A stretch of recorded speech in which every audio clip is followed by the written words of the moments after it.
My friends, welcome back to the Game Library, where we give a voice to the voiceless games. My name is Martin, and as ever, I would just like to start the stream off with a single question. For today's question of the day, and sorry, I'm gonna turn my volume down a little bit, because it's a little bit noisy in my ears, but for today's question of the day, I'm on vacation right now, and I'm thinking leisurely thoughts, so I've been playing a lot of games where I feel very at home. Worlds that there's serenity to them. So I've been playing a lot of Fable, The Lost Chapters, and I've been playing a lot of Morrowind on my original Xbox.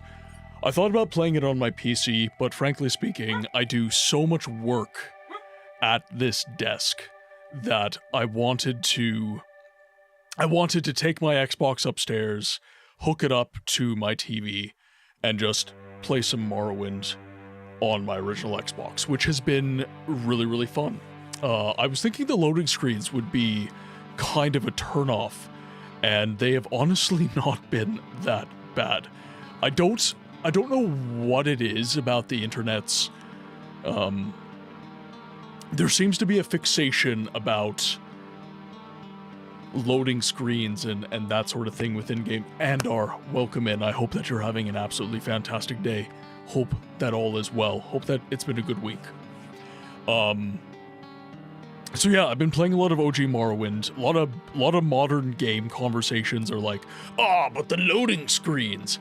Honestly, as long as the splash art's good, as long as the music is good, I really don't have any issues with loading screens. Actually, I think that a loading screen, when used properly, can add to the personality of the game. So OG Morrowind's been treating me fantastic. I've been having a lot of fun with it. I have noticed that I can be a lot more cheeky when it comes to like exploits on OG Morrowind than I can on my PC. Like a lot of the stuff, the Easter eggs within the game. Like for example, in the starting era, Satanine, Dragon, who's in chat right now, he showed me an axe that you can grab just like inside of a stump. That doesn't exist in OpenMW. That just isn't there. A lot of the items in the starting area that a lot of OG Morrowinders will loot from that kind of starting census office, they're just not there. There is stuff there, but it's not the same stuff. It's different. So, yeah, if I had to answer the question of the day, I would definitely say either Vardenfell from Morrowind or Albion from Fable. Jerkops, welcome in. Conan, welcome in. I hope you're having a good day. Conan's answer to the question of the day, Oblivion or Age of Empires 2. One, for some action-adventure fantasy to be immersed into, and the other just to build a homey city and defend it from the enemy, potentially die to the baddies, or take the baddies' town centers in return. It's weirdly homey going from Age 1 to Age 4 in Age of Empires 2 and just seeing the town you created before all the chaos. Yeah. Wait, whoa. So, because I'm not an Age of Empires kind of guy. So, are you saying that you can take your city into each age game? Like that's what your message sounded like, is you can take your city from Age 1 to Age 2 to all the way to Ages 4. Morrowind is slowly becoming homey lately. The alien landscape is just cozy. I remember starting the game back up, and my favorite track of that game is probably... Silt Sunrise is probably my favorite song. So the game started up, Silt Sunrise started to play, and I was just there, man. I was so in. And I had it hooked up to my TV upstairs. I will say on a flat screen TV, it just doesn't hit the same. So I hooked it up to my CRT. I brought my Xbox back downstairs. I hooked it up to my CRT. So the Xbox is back here. And I've been playing it on my CRT TV, and I don't know what it is about the speakers on old televisions, or maybe it's the sound cards on old consoles, but my god. Just vibes. Just So good. So bloody good. Yep, basically going from Age 1, Iron Age to... Oh, okay. That's super... I always love when games let you do that. You should track down a TV from the era to get the authentic... Well, I will say, this TV, the brand is Syntec. I don't know exactly when it was manufactured, but this TV does a very good job with pretty much anything I throw at it. It's very, very good. The volume knob has broken though.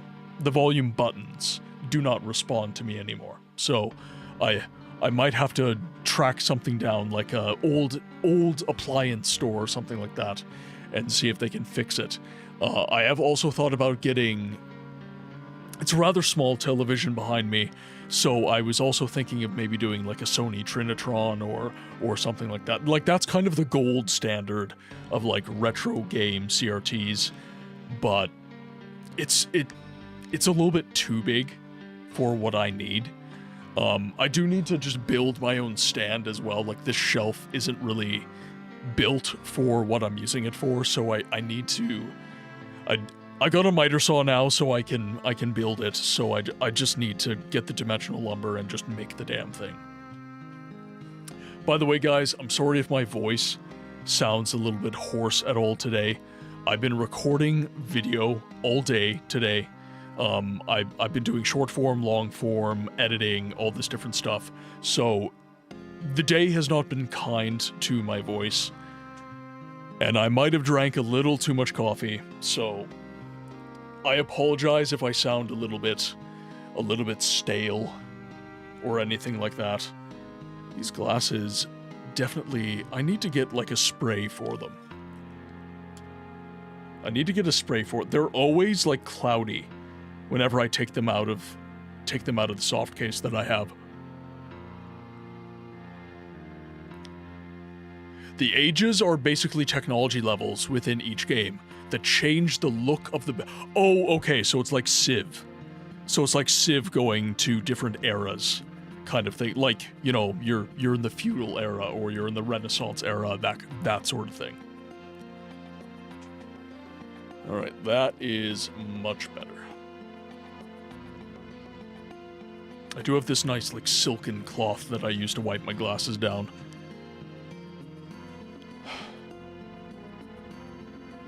Sorry, just catching up with chat.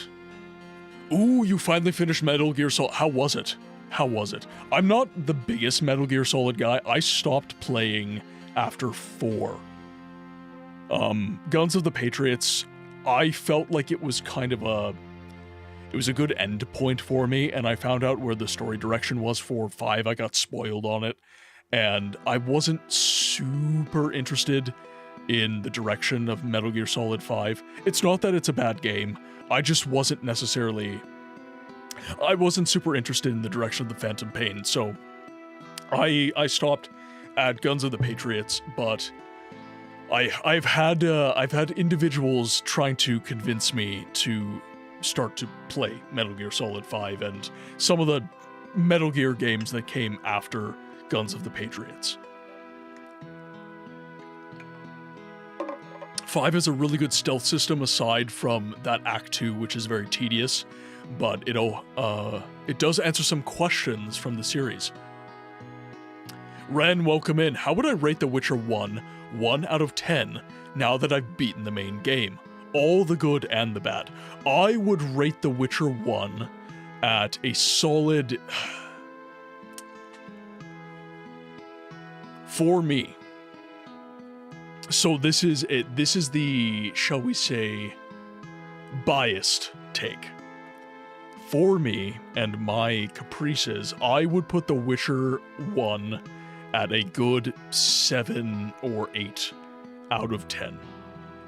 So my number grading is a 5 out of 10 is a normal game. That is average. That is okay. 6 or 7 is...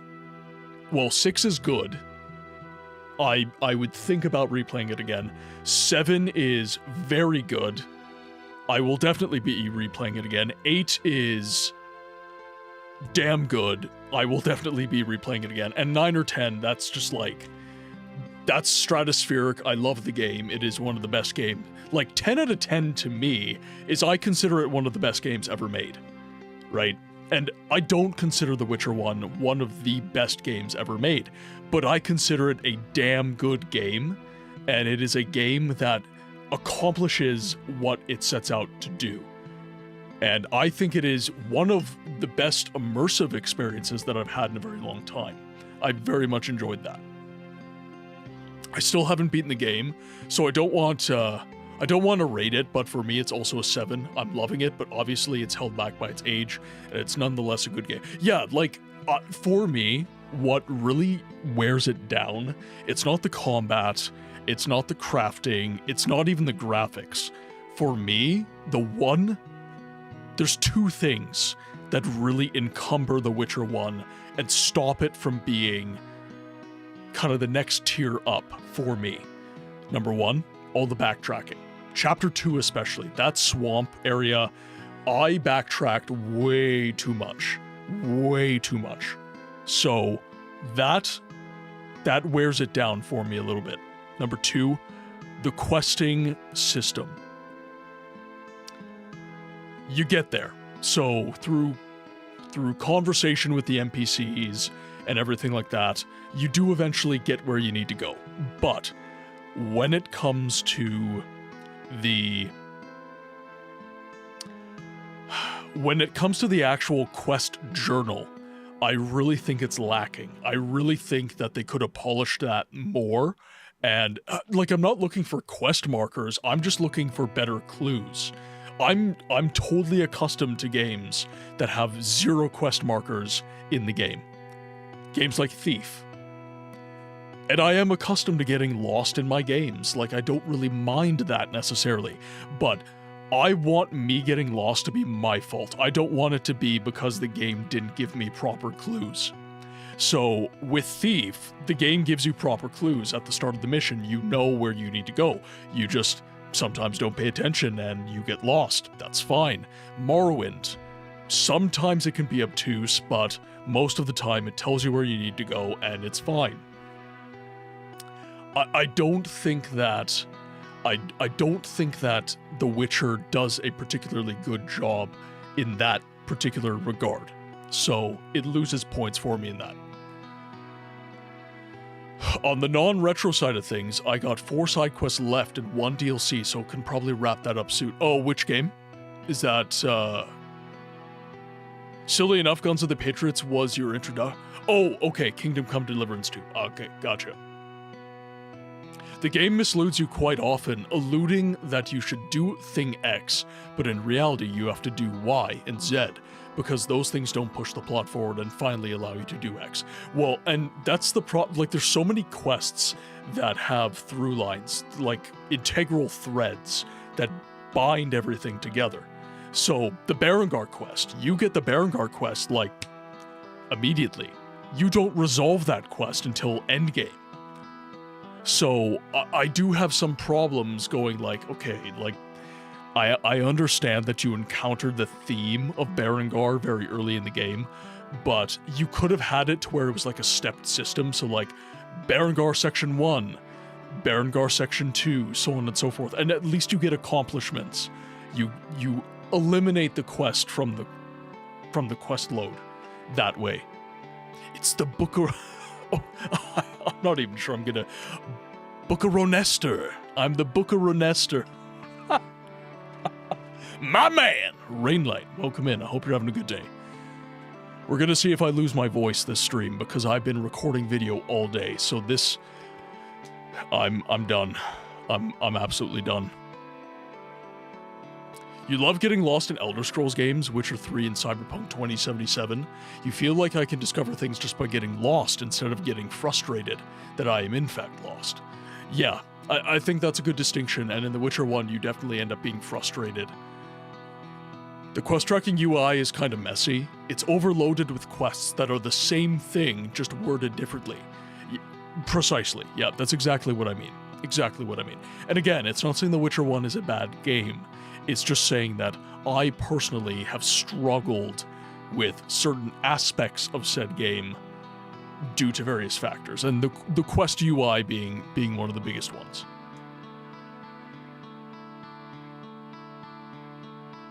It's going to be dependent from person to person, but I kind of think there's something there with the game almost dragging its feet sometimes.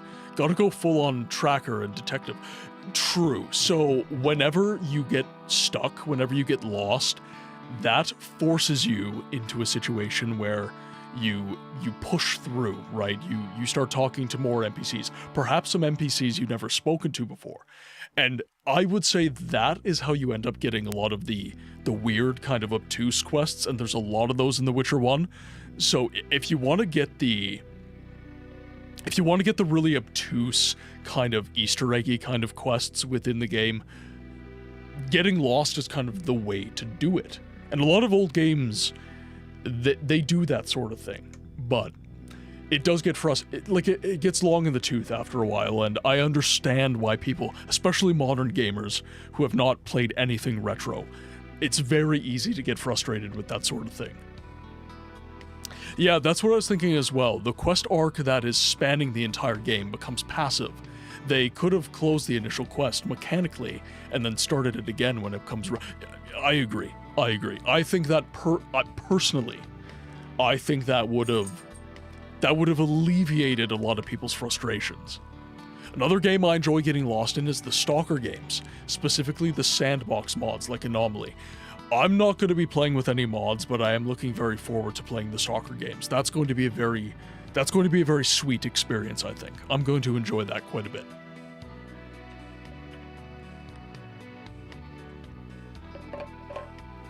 I cannot get enough water right now, good lord. Alright, I'm not going to spend too long in just chatting today, because I would like to make some headway on the new adventures. So we're going to get the game opened up. Let's see. Where is my wolf head? Where'd it go? There it is. Alright, we are in good shape. Also, I don't know if it's just me, but I still get lost in Vizima. It's a maze hours in. I would say that I had a pretty good sense of Vizima by Chapter 3. Chapter 2, I would agree, I was still getting kind of lost, but by Chapter 3, I had pretty much everything sussed. They introduce you to the trade quarter at that point, which, you know, obviously that kind of gets you lost all over again, but at the same time, I will say I kind of enjoy being lost in games in that way, because I could just pull up the map, right? That is the kind of lost where I have a solution. I'm not like lost in the questing, I'm just kind of lost, and I just have to open up the map and get a sense of where I'm going. Dropping the link for Discord's easy setup for Stalker. Yeah, so one thing I did here is that before I play Stalker, I should mod the game, because it has some issues with just running in vanilla. So let me know if I should mod the game or if I can just run it in vanilla. Personally, I like to run games in vanilla if I can, at least for my first playthrough. I'm ready with the get out of here Stalker memes already. Nimloth, welcome in. I hope you're having a good day, friend. I did not mind the backtracking, but I absolutely hated having to having my pizzle pulled, like the find this person. I go through the entire area, combing through every nook and cranny, including the underground bits. I give up and go do other quests. I end up finding the missing person, yeah, as part of another quest in a location I already explored, yeah. Stalker is so good, especially Gamma, but it's gonna be very different from vanilla, so maybe not for your first run. Gotcha. I heard the same thing with Dragon Age Origins, which is why I decided to play The Witcher 1 first. Heard it needs a bit of setup. I personally like to just press the install button and play. I agree, which is, like, again, my channel is orientated towards games preservation. I think a big reason that games preservation isn't embraced in as big a way as it could be is because a lot of these games are such an absolute biatch to get running on modern hardware. These games being so difficult to run is a massive, massive problem, and I think that GOG does it right. So GOG, if they bring an old game in, they make sure that it will run on modern hardware, at least for the most part. It's generally mostly trouble-free. I did have some issues with the Wheel of Time when I installed that game, but it wasn't the worst. I was able to get through that rather easily. I would be curious of your thoughts on these add-ons when you finish them, considering their leftover story content for CD Projekt Red, and they weren't entirely sure how to apply them into the overall narrative, so they released them later as simple standalone adventures. Yeah, I'm interested in seeing what this is like as well. This is going to be I think this is going to be a very cool experience. But yeah, most BioWare games, I would say, so like Dragon Age Origins, Knights of the Old Republic was an absolute bitch to get running on PC. So if I ever play Dragon Age Origins on stream, I'm probably just going to do the Xbox 360 version, just so that I can run it more easily. I do acknowledge that The Witcher 1 was a learning experience for the developers, as it was their first real project. Yeah, for the most part, it was just kind of nativizing it to Poland, I believe, for like BioWare games, which is why they ended up using the Aurora engine so often, because they were, they nativized, I think it was Baldur's Gate, and there was another franchise. There was another franchise that they did as well. The Zone Reclamation project is basically playable for modern hardware and optional tweaks and settings. Okay, gotcha.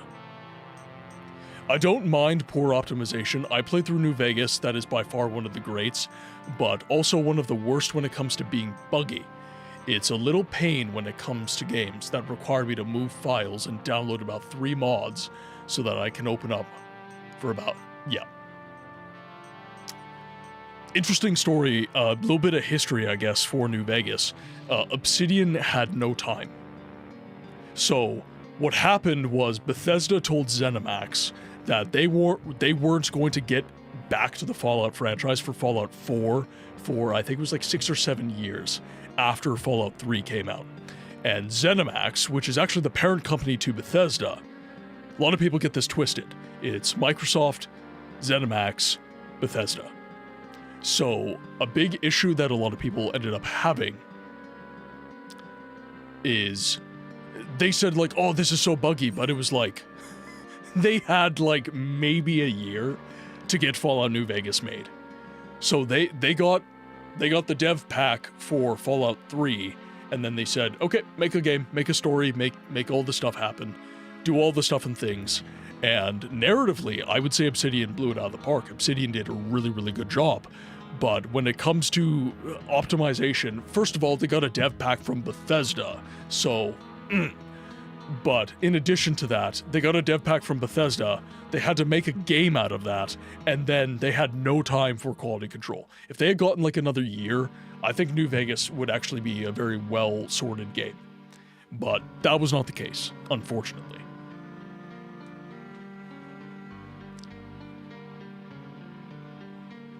Always blame Bethesda. It just works. Okay, let's head in. Oh, here 1 second. I'm having issues with my Stream Deck. So let's get this fixed up quickly.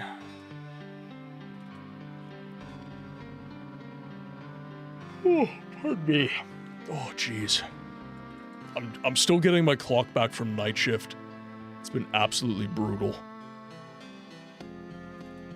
Come on, Stream Deck. There we go. And then go this and this. There we go. Alright, I think we're all sorted there. Perfect. Alright, so let's get The Witcher opened back up.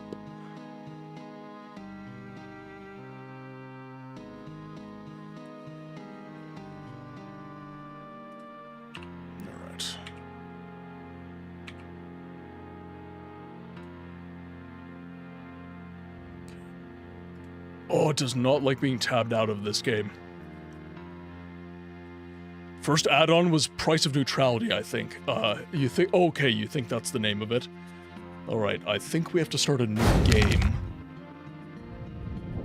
for this. Let me guys, let me know if you guys can actually hear. So...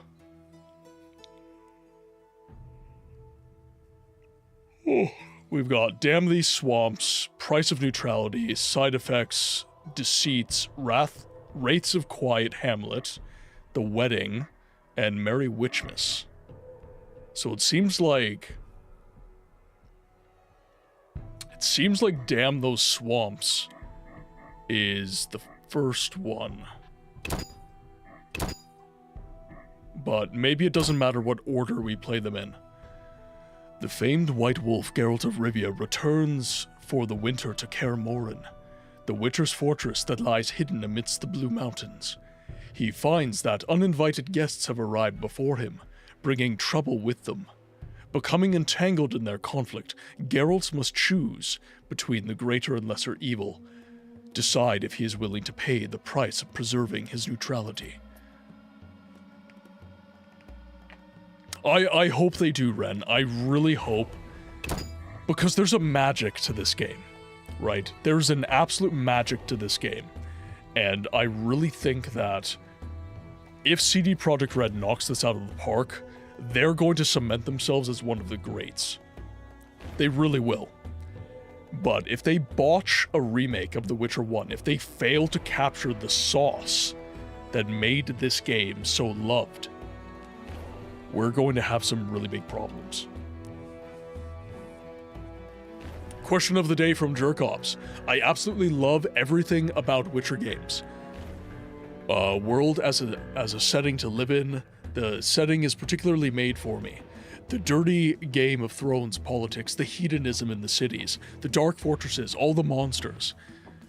Oh, what I would give to interact with that game world with the same level of intimacy as you can Kingdom Come Deliverance 2. Well, maybe we'll see that in The Witcher 4. I doubt we will. That doesn't seem to be CD Projekt Red's raison d'etre. It doesn't seem to be their style particularly. They like the immersion and everything, but it's not as quite as scintillating as Kingdom Come Deliverance. Alright, so what adventure are we doing first, guys? Which one would you like to do?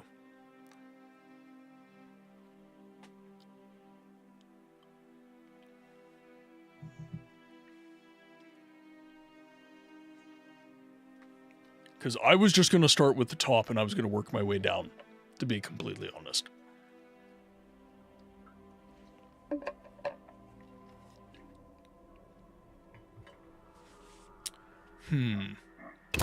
Alright, I think I'm just going to start with, yes, so these are, so when you play the Enhanced Edition, right, you have to start a new game, and then you get an option to play The Witcher or the New Adventures. And the New Adventures are all these side missions they didn't fit into the vanilla game.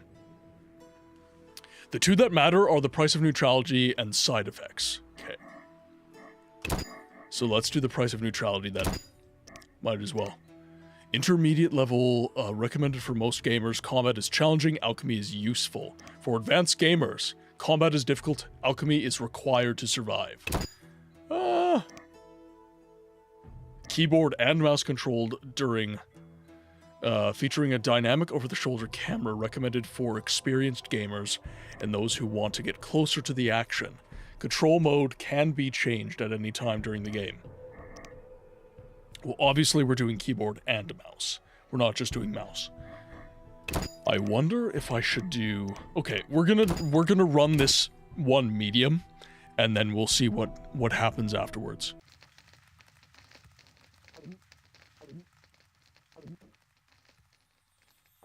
And we'll see how glitchy this one is. Master Dandelion, you promised us a ballad. Yes, yes. These kids look somewhere between 12 and 40. Unrequited love. Silence, brats! You've not been in this world for long, so 'tis no surprise your heads are hollow. This is Dandelion, friend and companion of Geralt of Rivia. Who might he sing of, if not of the famed Witcher? Right you are, honorable dwarf. I shall sing a fresh new ballad about White Wolf. Our story begins long before the Great War, decades before Geralt ever dreamed he would be famous. Its title, Bitter Evil Hearts. In the fall of 1232, the Witcher decided to return early to Kaer Morhen, fearing the quick advent of winter.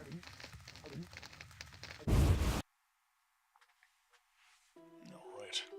So this drops us into the Kaer Morhen Valley. The Witcher was angry.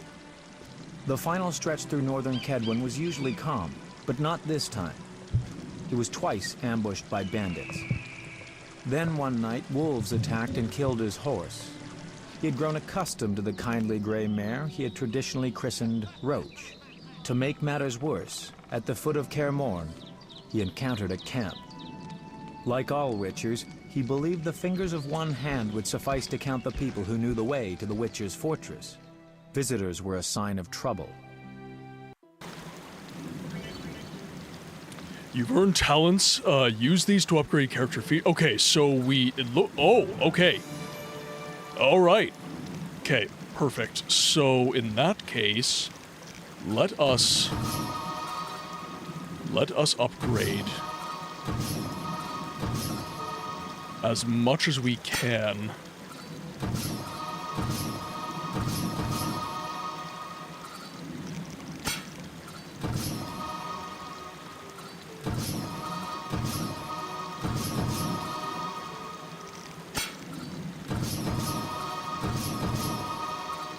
We're going to invest into our base attributes. Signs, we're going to do Ard and Igni. Because these are kind of the best signs for us to use. And it looks like we have access to all the signs, which is also really nice. And then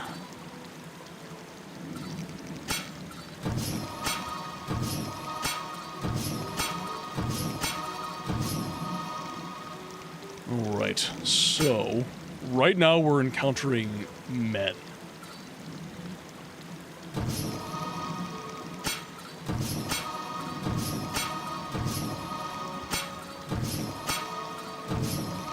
Alright, so that takes us into a very competent spot.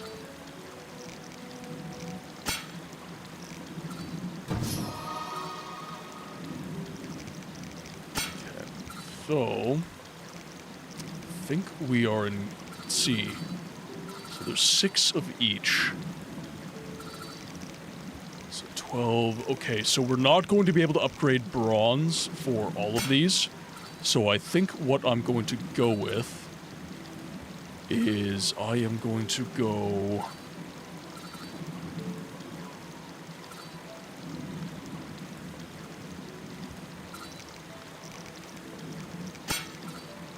So group steel would probably be a good idea.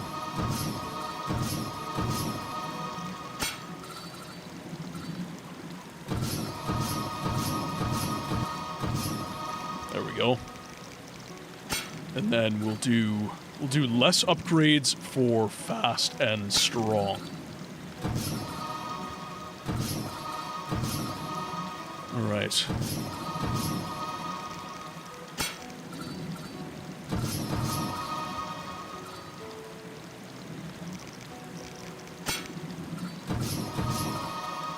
Going to increase our damage.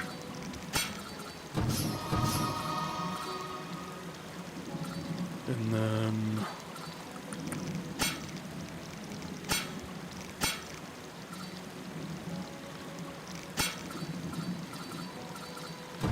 let's do some bleeding damage.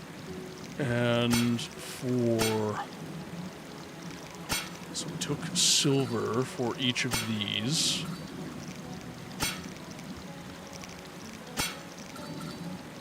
So I'm thinking I'm going to take my last silver point. I'll put that into Ard.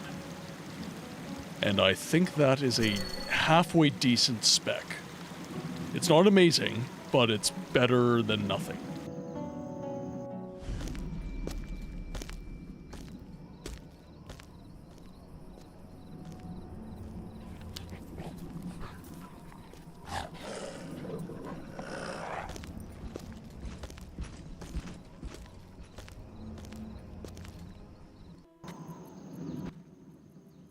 Perhaps we should return to Cairngorm. I have no desire to perish in this wilderness forsaken by the gods. Silence, Merwin. They are but wolves. Wolves that fearlessly attack an encampment thick with campfires. I ask your forgiveness, mistress, but these are but wolves, like I am but an elven showgirl. Did anyone ask for your opinion, Mr. Brings? No? Then start doing what you are being paid for. And keep your hopelessly cowardly opinions to yourself.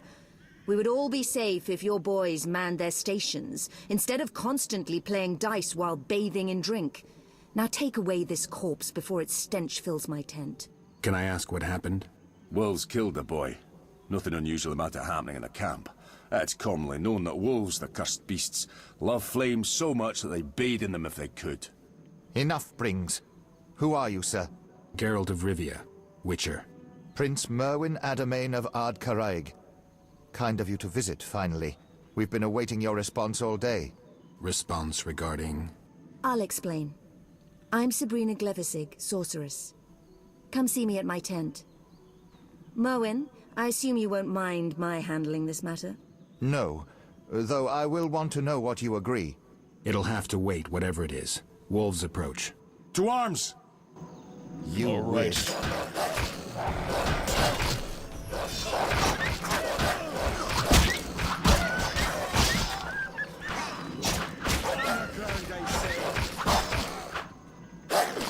Come on. There we go. Oh, okay, that was the last one.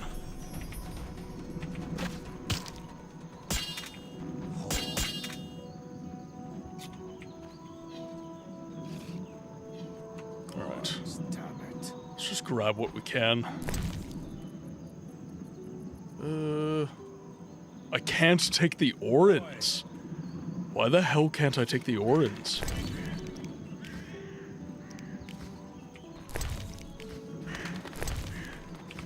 Very interesting. Alright. Or wait, maybe that's because I was taking the Orins. That makes a little bit more sense. Alright. The lady has asked to see us at her tent. Oh, shit. Which I'm assuming is this grotesque thing. Marcera. Jerkops, thank you for checking in. Welcome to Mistress Sabrina's tent. In case you're wondering, this is an illusion. Everything? Yes, but my dear Witcher, it's an illusion of rare quality. In fact, it barely differs from reality. No matter. Suit yourself. I assume you're returning to Kaer Morhen for the winter. You assume correctly. Enough of the small talk. We have important things to discuss. Thank you for your help with the wolves. No problem. You've heard of the curse of the Black Sun, Witcher? The curse of the mad mage Eltebald. I believe he started the whole mess that led to several dozen nobly born women being murdered or imprisoned in towers. Eltebald was no madman, and there is no doubt that women were not entirely normal. Madness, normality, it's prattle steeped in relativity. Tell me something specific. Autopsies were performed. The mutations witches undergo are but a minor clinical operation compared to those caused by the curse of the Black Sun. The skulls and spines of these girls contained red sponge of some kind. Their internal organs were in disarray, some missing altogether. Everything covered in moving cilia and pink and blue meat scraps. What say you to that? Nothing. I've seen humans with eagle talons instead of hands, with wolf fangs and eyes, people with additional joints, all products of mages fumbling with magic. It's no proof of a curse. We digress. Why are you here? A girl affected by the curse of the Black Sun is inside Kaer Morhen. Princess Deirdre Adamain, elder sister of Merwin. What do I have to do with this? Don't play the fool. That girl is a serious threat to you. Surrender her to me and no one will get hurt. I'll think about it.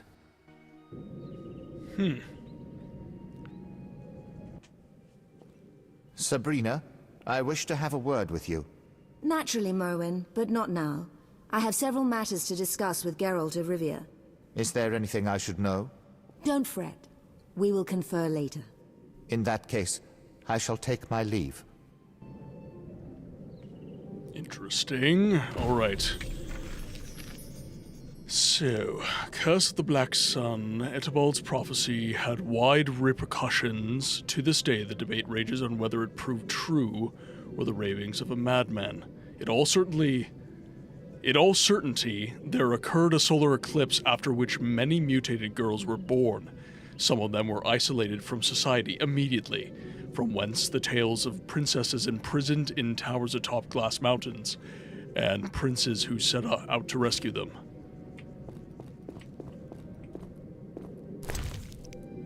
Alright, let's get a bunch of herbs.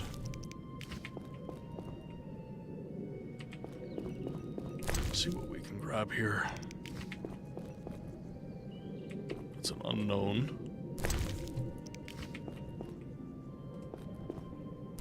Interesting. Witcher? Let's see. Have you spoken to the other Witchers? Who is at the castle? And Eris, Merwin welcome in. spoke I to hope two you're of having a them. good day. There may be more, I don't know. Merwin was not let inside. That shouldn't be surprising. We don't generally like guests. Like it or not, we are special guests. Merwin carries a letter of safe conduct from King Henselt. Read it, and tell the other witches to prepare for a visit. Eris answering the question of the day, Assassin's Creed Origins. Been such an avid lover of Egyptian history. It's so beautiful to just go into the game and get lost exploring the beauty of the game design. Assassin's Creed has always been excellent at that. Actually so much so that when the Notre Dame Cathedral burned down, they used models from Assassin's Creed, I think it was it Unity? I think it was Unity. They used models from Assassin's Creed Unity, and they used that as a part of their rebuilding of the actual IRL cathedral, which is insane.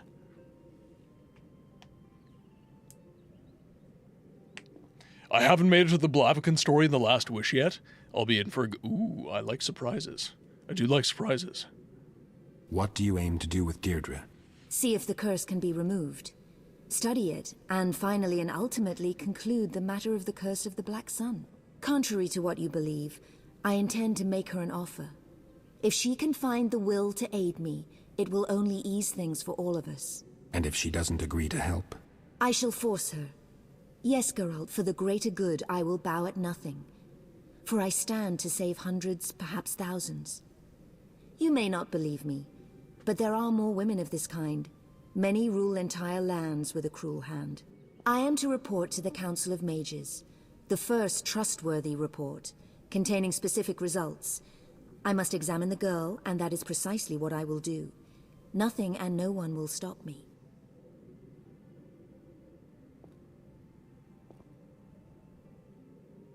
I understand your determination. It's a difficult matter. Indeed. And you witches are not making things any easier by giving the girl shelter. Think it through, Geralt. I will. Witcher?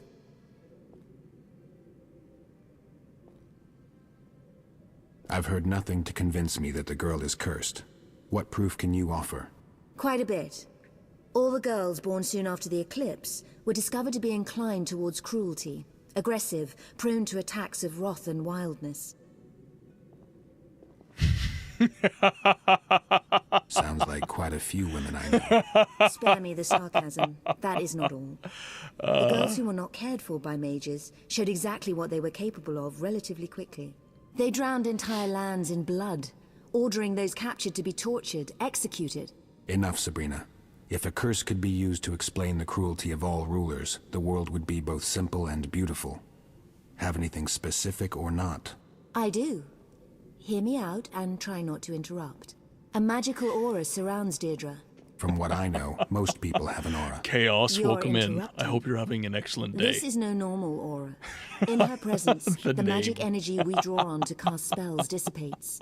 More precisely, it is converted into its original form, one of the Trying to read elements. story right now. Simply put, it is impossible to use magic around her. I need not mention that this also applies to your witch's signs. I see now why you need all those mercenaries. In addition, she has an understanding with animals. Druids have been taming... Their magic does not turn animals into bloodthirsty beasts stripped of basic instincts. You have seen the wolves. They fear nothing, pay no heed to fire, pain. They merely want to kill. Interesting. Chaos Samalama Ding Dong. Never thought I'd say that.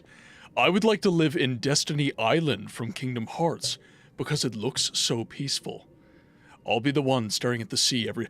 I remember there was one scene, I was watching Mudvayne's stream, and he was playing, I think he was playing 2, and I forget the name of the character, I'm not a big fan of Kingdom Hearts, but there's a character from... I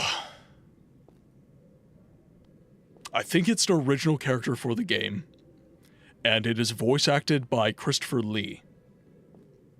Absolutely amazing dialogue, and they had this scene where they were speaking in front of the ocean in that game, like in front of the moonlit ocean, no less, right? To make it just a little bit more picturesque, if that wasn't enough for you. And it was absolutely brilliant looking. It looked so good. So I 100% do not blame you for wanting to be in that universe. But for me, it's Morrowind, it's the Island of Ardenfell, or it's Albion from Fable. Those are that's home for me.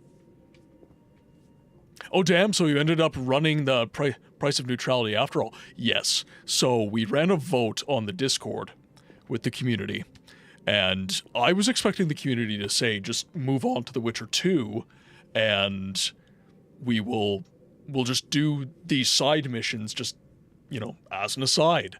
But everybody overwhelmingly voted to play these expanded missions. So we're getting into the expanded missions. It'll take as long as it takes. And then we'll get into The Witcher 2 after that. And I heard this was all supposed to be in the main game anyways, and they just didn't really know how to through-line it, so... You must be bored out here. Well, in truth, the valley provides little in the way of diversion for the civilized. And my illusory boy is no longer as entertaining as he used to be.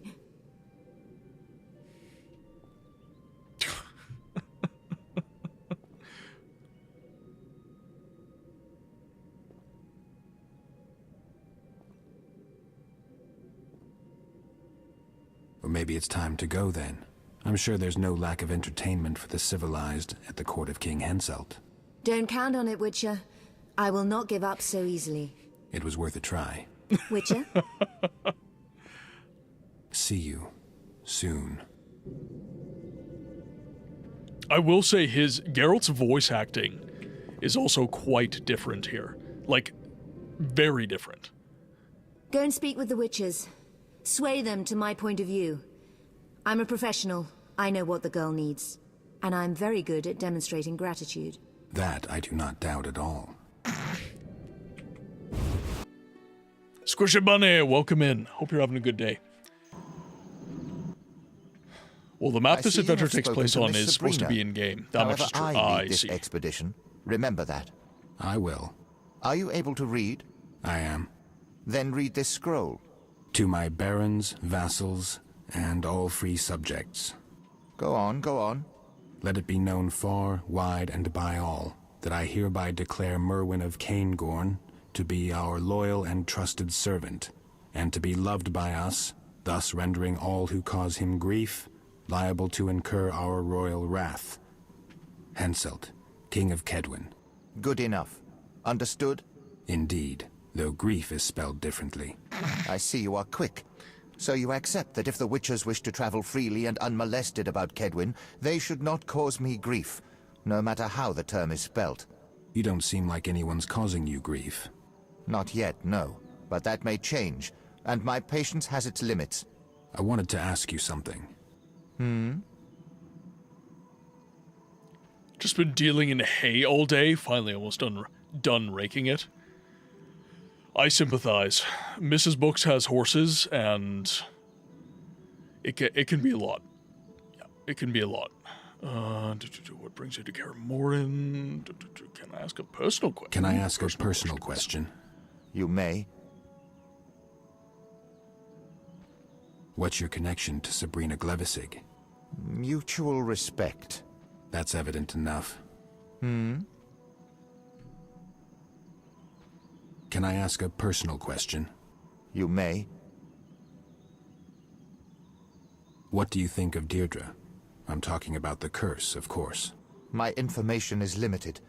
When we were children, several charlatans appeared. They counseled my father, examined Deirdre, told fortunes and calculated horoscopes. They brewed mysterious concoctions. Nonsense, all of it. When Deirdre was 12, a certain mage arrived, an oniromancer. Do you know what oniromancy is? Divination based on dreams. I thought so too. This individual was an altogether different kind of specialist. The mage claimed that he needed to spend a night in Deirdre's chamber as she slept. He mixed a brew designed to amplify her dreams. The old man could barely walk, had a beard down to his waist. We suspected nothing. He did as he claimed he would do. By morning he was gone. Several valuable items had disappeared from Deirdre's chamber, including her favorite mother-of-pearl comb. Only the laundresses in the outskirts saw him, claiming that he had fled as if chased by demons. So he deceived you and robbed her. Did the prince order a pursuit? Of course he did, but too late. The morning after that tragic night, Deirdre claimed the mage had raped her. My father refused to believe her. The cheat was an old man, as I said, and the bed linens betrayed nothing. Deirdre fled the castle, assisted by a young stable boy, an excessively broad-shouldered oaf. My father sent out a search party, yet Deirdre had disappeared without a trace. A week later, the party found the old mage's corpse. He had been tortured. Someone had cut off his... I can do without the details. In any case, he was a thief. He could have angered many. You're right, of course. Yet folk inhabiting the area where he was found claim to have seen a young girl and boy ride through on large wolves. Wolf-riding children only appear in fairy tales. You can't tell me that a 12-year-old girl and idiot stable boy managed to evade a search party, find the cheat, and... I'm suggesting nothing, merely recounting facts. Some time passed, and Deirdre returned to the castle. From then on, my father ordered the dogs set upon any mages that approached, assuming that any true sorcerer would surely manage to avoid a few bear-hunting hounds. And then Miss Sabrina appeared. Welcome in, Yorm. Hope you're having a great day. We have 5 properties to do that, just ours that doesn't include helping neighbor. Yeah. Yeah, our neighbors right now, luckily they're requisitioning like property management and stuff, but for a little while there I was like shoveling snow in their driveway, I was helping with the lawn care, all that different stuff. So I sympathize. Although, again, not as much land to do that on. But yeah, 5 properties, livestock, all that, that's I do not envy you.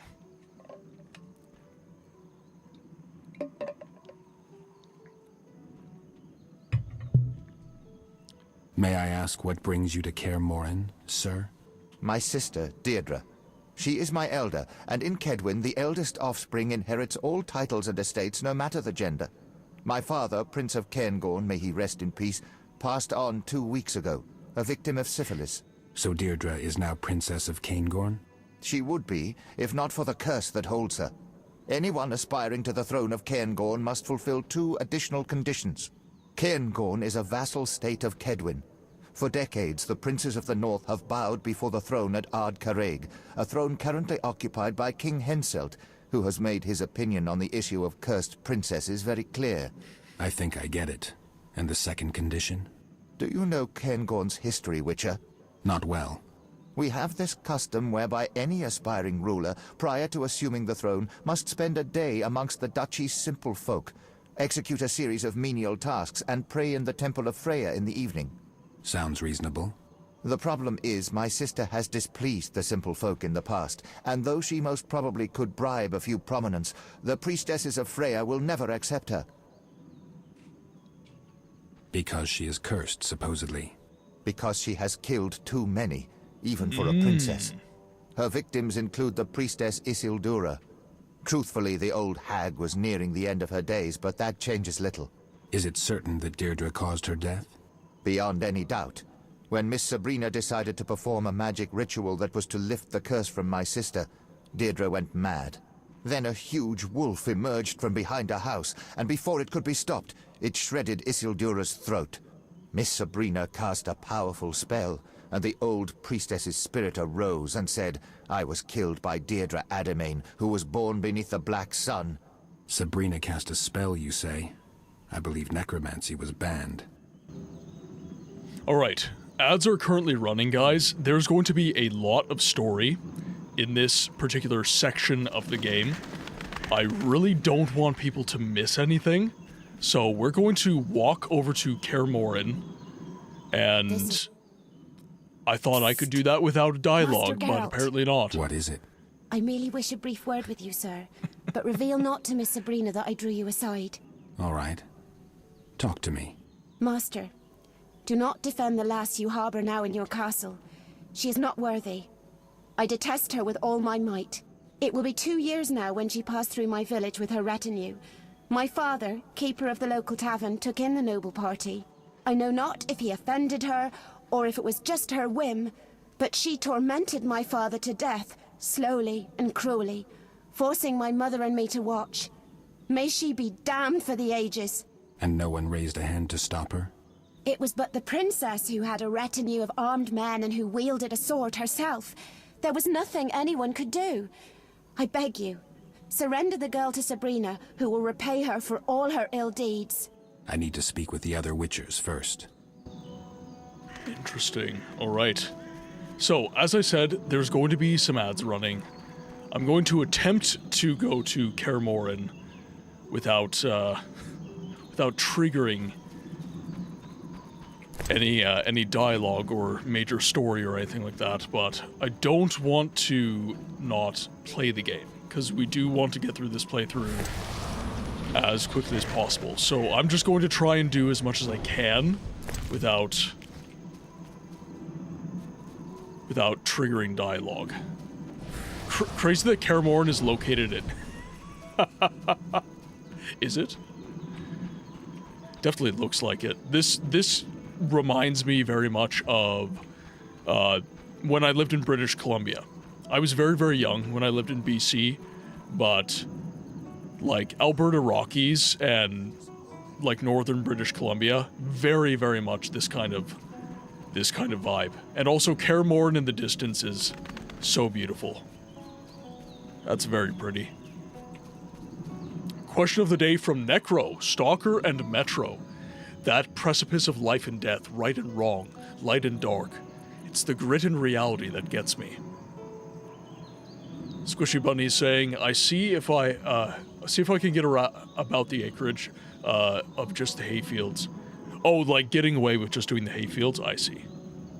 Yorm answering the question of the day, Fable, because it always reminds me of when we all lived in a duplex housing together, when my dad took my brothers and my sisters off the streets into a loving home, and we would all sit around the one TV in the den and figure out how to play the game together. That's beautiful. I love that. That actually, so Fable was kind of a... Fod Crimes, welcome in. Hope you're having a good day, man. That actually kind of reminds me of my first playthrough of Fable, which was... I played with a friend. Oh, I have to be in fast mode. I played with a friend at his house, and his family, like, it's not that I didn't have a loving home or anything like that, but let's just say I didn't know what I had. And this was a very kind family, and they directed me in a way that helped me see the error of my ways with kind of having not the best relationship with my family at the time. Rowan answering the question of the day. Welcome, Rowan. The video game world I feel most at home in is No Man's Sky. It's very much a game made for the inquisitive explorer. I can't believe I managed to do that not even looking at the screen. That is incredible. I lost almost all of my health, but I won. And I managed to keep scoring hits. That was even more impressive. It's heavily optimized for the seamless planetary exploration it was designed around. The mechanic of taking off in your ship and freely being able to fly into space and back feels like one of the most immersive gameplay mechanics I've ever experienced. There's even the option of building a ship that you can freely move around in while in flight. The biggest thing about No Man's Sky that impresses me is how the game had a rocky launch, arguably the worse than Concord or Highguard, but the devs chose to stick it out and improve their game, rather than dig their own graves. So, here's the thing with No Man's Sky. Now, not to say that they didn't have any financial interests supporting the game, but they didn't have a major studio in the form of, say, like, EA. So, and I might be speaking out of my ass a little bit with this, because I haven't played No Man's Sky in a very, very long time. But, with that said, I need to shut up now. Hey, Wolf. Lambert, who else is here for the winter? Vesemir and Eskel, and, well, we have guests. I know. I've been to their camp. What are you doing here? Making sure they stay out of Kaer Morhen. Our guests tried to enter Kaer Morhen? Some pompous ass showed up with an escort of dwarf mercenaries. Obviously, I couldn't let them pass.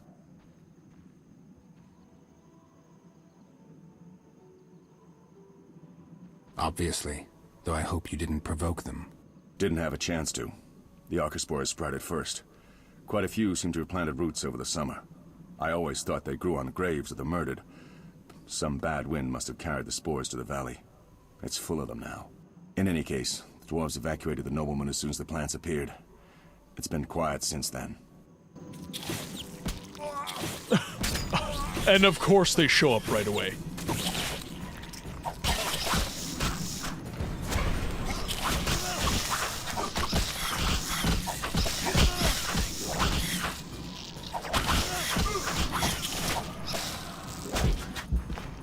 There we go. Oh, there's another one. Uh-oh! Do I have Swallow? Yes, I do. Get my ass handed to me right now.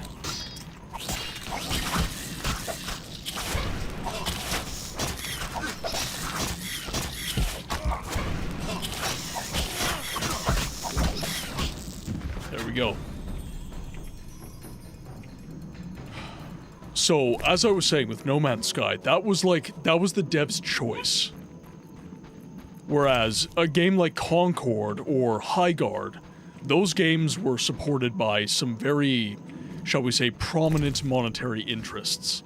So, even if the devs wanted to stick it out with those games, they would not have been allowed to, because the financial interests that were backing the studios would have said no. And they did say no, which is why the games ended up shutting down.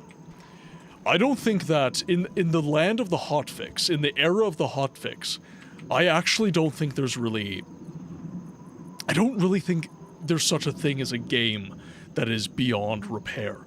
I think given enough time, most games could end up with a result that's like, okay, especially in the court of public opinion. No Man's Sky, I believe, is evidence of this, but at the same time, give the game time. Not all games get the grace of time.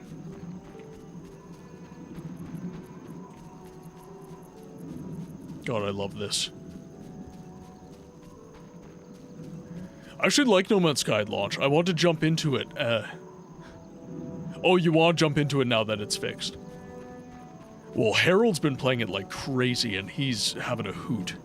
He's absolutely loving it. I just don't want another game on my backlog, so I'm omitting it from the backlog for now. Because that one, if I start streaming that one, I could stream that forever. Like, that's like Daggerfall, right? That's a game that just never ends. Interesting. That's a little bit dark.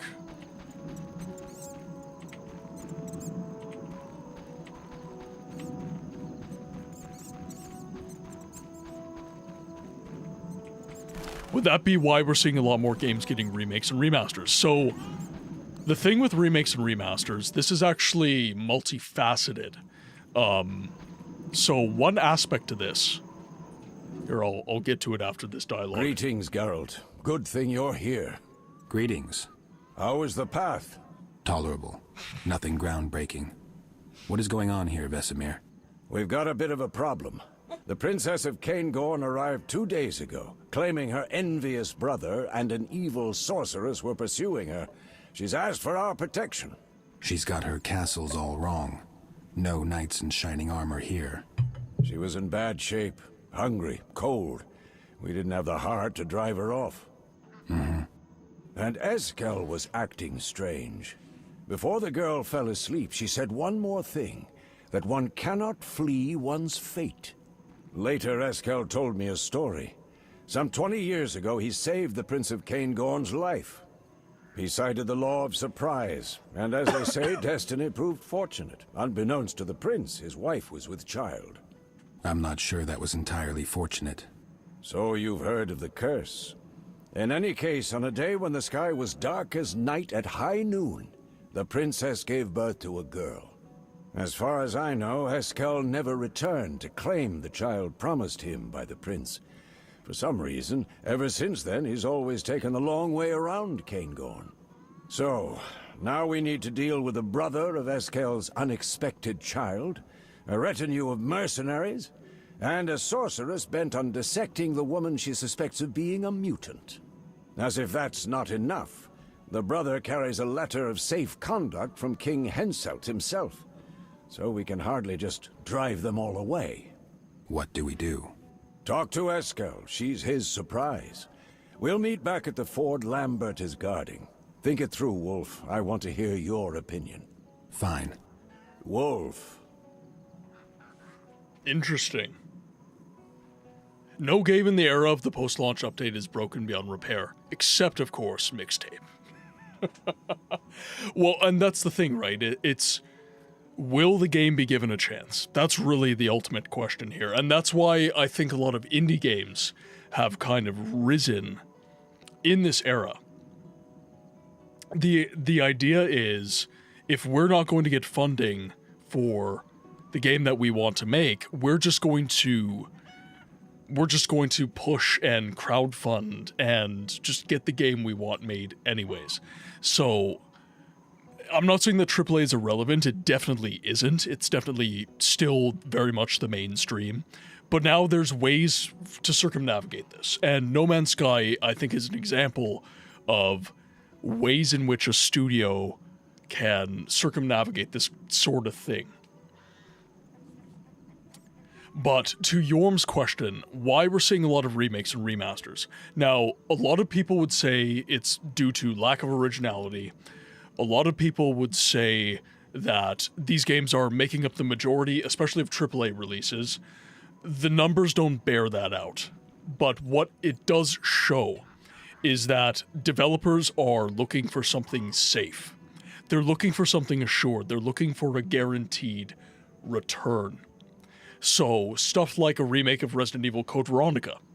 That's going to sell like hotcakes. Legend of Zelda Ocarina of Time didn't need a remake. It's getting one. That's going to sell like... It's just going to sell because of the name. And this is ultimately the modern era of games. This is what's happening right now, is they're looking for safety. Because it's a time of extreme tumult. A lot of AAA developers are outsourcing to... A lot of AAA developers had a home in North America. And for several different reasons, they're moving production out of country. They're moving production outside the US, outside of Canada, outside of Europe to cut cost, because a lot they claim it's because we are asking for cheaper games. So they're like, okay, if you want a cheaper game, we're just going to outsource to Singapore or something like that. But ultimately, the remake and the remaster trend is due to developers seeking safe and assured financial return. That's it. It's not the creative argument isn't legit. Anything outside of the financial case for a remake or a remaster is semantics.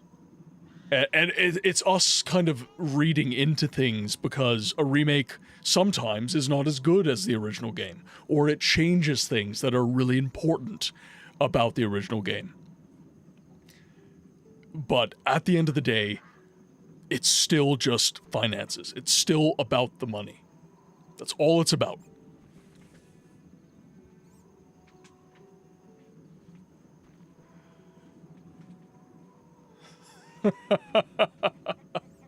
Harold, welcome in. I hope you're having a good day. Hush with your interesting. What's interesting is how magnificent this channel is. My man, welcome in. Magnificent beard. Guys, if you're not following, and by the way, could I get a shout out for, we've got Rainlight in the channel, we've got Harold in the channel, we've got Yorm in the channel, we've got Necro in the channel. Shout out for everyone. You guys are all fantastic. Great people. Great to hang out with. I love all your faces. And you all deserve the world, damn it. But let's get specific. For instance, Bethesda before the new Elder Scrolls releases. Why put out remasters of the same game over and over again? Okay, so Skyrim is what you're talking about. Like, let's be specific here. You're talking about Skyrim. And the reason that Skyrim got remastered, not remade, remastered so many times is, frankly speaking, due to Todd Howard's vanity. That's it. Like, that is why Skyrim's been remastered a million times. Skyrim was Todd Howard's vanity project. So, Skyrim remastered times 500 was him just trying to get the most out of his, I don't know, his heyday, right? Because Skyrim was, for a long time, and I think there's still a pot to piss in here, it's regarded as an incredibly immersive, incredibly good RPG. A very good adventure game. I would argue it's a very good adventure game. Not so much an RPG, but very good adventure game. It's a good game. It's a good game. But the problem, I don't think anyone would have a problem with the amount of Skyrim remasters if we were also getting the Elder Scrolls 6. If we were also getting the Elder Scrolls 6, nobody would have a problem with this. Nobody. But because it's taken over 15 years to get the Elder Scrolls 6, we have a problem with all these remasters now. Did you know that it's a stable, there's a stable multiplayer mod? Kirks, welcome in. Skyrim Special Edition was really needed. I will say that the creators, was it the Creation Club? And I would say Skyrim Anniversary. So out of all the remasters, I would say, I would kind of agree that Skyrim, the Special Edition, which I think ended up becoming Anniversary anyways, that added to the game. So like survival mode in Skyrim, I think that's really fun.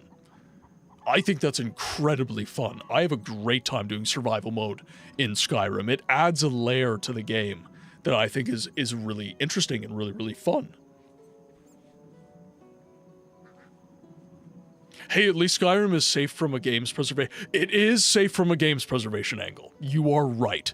I don't think I will ever have to sit here and say that Skyrim is under threat. And actually, I think the entire Elder Scrolls franchise, from a preservation perspective, is in a very, very good spot. OpenMW, Daggerfall Unity. Arena's getting a Unity port as well, I believe. Oblivion's been, well, Oblivion, out of all of them, I think Oblivion is the one that's under threat, if any. because it got remastered. So it's like, okay, should I play the original? Should I play the remaster? That's a conversation. But Skyrim in particular, I guess you could argue, depending on the version of the game, the original version of the game is arguably maybe not as well preserved as, say, a remastered version of the game, but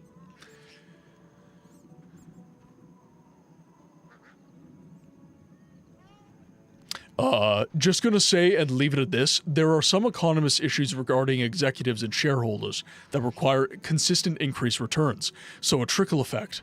Yeah. Well, and I don't think that economics is not political until you make it political, I would say. There's political aspects to every conversation. Games preservation is political. The political permeates every aspect of our lives. The reason that I, in this channel, say no political conversations is because it's a double-edged sword, right? Yes, the political can permeate every space that we have, but we can also say that we can have conversations without the political. I can have a conversation about games preservation, economics, history, without necessarily getting into that aspect of the conversation, and we can still have a very, very good, very, very fruitful conversation, and nobody ends up beating each other up because you voted for the wrong person. I like that world better. I like those conversations better, so that is why I've made that a rule in my channel. I just don't like going there. I've gone there in the past live, and it's never been a good thing. It's never gone well. And it doesn't matter what side you're on. Both sides are responsible for acting in bad faith. So I just decide to be that kind of neutral pillar, and we just hang out and we play video games. And we enjoy it. We enjoy the stories. Pyrus, welcome in. Hope you're having a good day. To push the Elder Scrolls further for Sky Oblivion mod conversion by a small group could come to us before the Elder Scroll. I mean, Sky Oblivion and... to say that the modders for Sky Oblivion and Skywind and all of that sort of stuff, they have been taking a very long time as well. Like, Sky Oblivion and Skywind have taken, I think, like a decade. It's been taken... Now, of course, volunteerism... It's not a AAA dev, all this, like, all of these reasons are legit. And they had to make their assets from scratch, 100%. But they've also taken, like, a decade. So, I phrase it like that to protect the... Yeah, exactly. Yep, 100%. Made some small progress on my Morrowind mod. It's not much, but it's honest work. Alright, let's move forward with this conversation. What do you think about this dispute, Deirdre, Sabrina, and the nobleman? We should stay out of it. Geralt, we protect humans from monsters. That's our vocation. Meddling in human affairs only brings trouble. Do you mean the letter bearing King Henselt's seal? Exactly. We can't afford to provoke the king. This could get sticky. I get your point. I'll see if I can learn some more. Wolf. Why is everyone outside? The keep is locked. I'd rather not unlock it with strangers around. We're better off spending a few days out in the open. That way I can be sure no one will go sniffing around the fortress. True enough. Wolf. Thank you, Yorm. Thank you. Question of the day from Wheel on the YouTube side. Fallout by and large. If we're being specific, Fallout New Vegas. I find a lot of games immersive or comfy, but Fallout New Vegas wins out. Why? I like the West Coast setting. And Fallout used to be a really cool world. Yes, it definitely used to be a very, very cool world. I think that with the commodification of the Fallout franchise, like, it's always, like, it's a game, it's commodified, but what I mean by the commodification of the Fallout franchise is the excess commodification of the Fallout franchise. So it's more than a video game now. It's, you know... It's Spaceballs. Spaceballs the lunchbox. Spaceballs the t-shirt. Spaceballs the flamethrower. That's Fallout now. Fallout is no longer just a game. And I think that, frankly speaking, I kind of think that's a bummer. I kind of wish that the show didn't happen. If I'm going to be real, I don't care if the show's good. I kind of wish it didn't happen.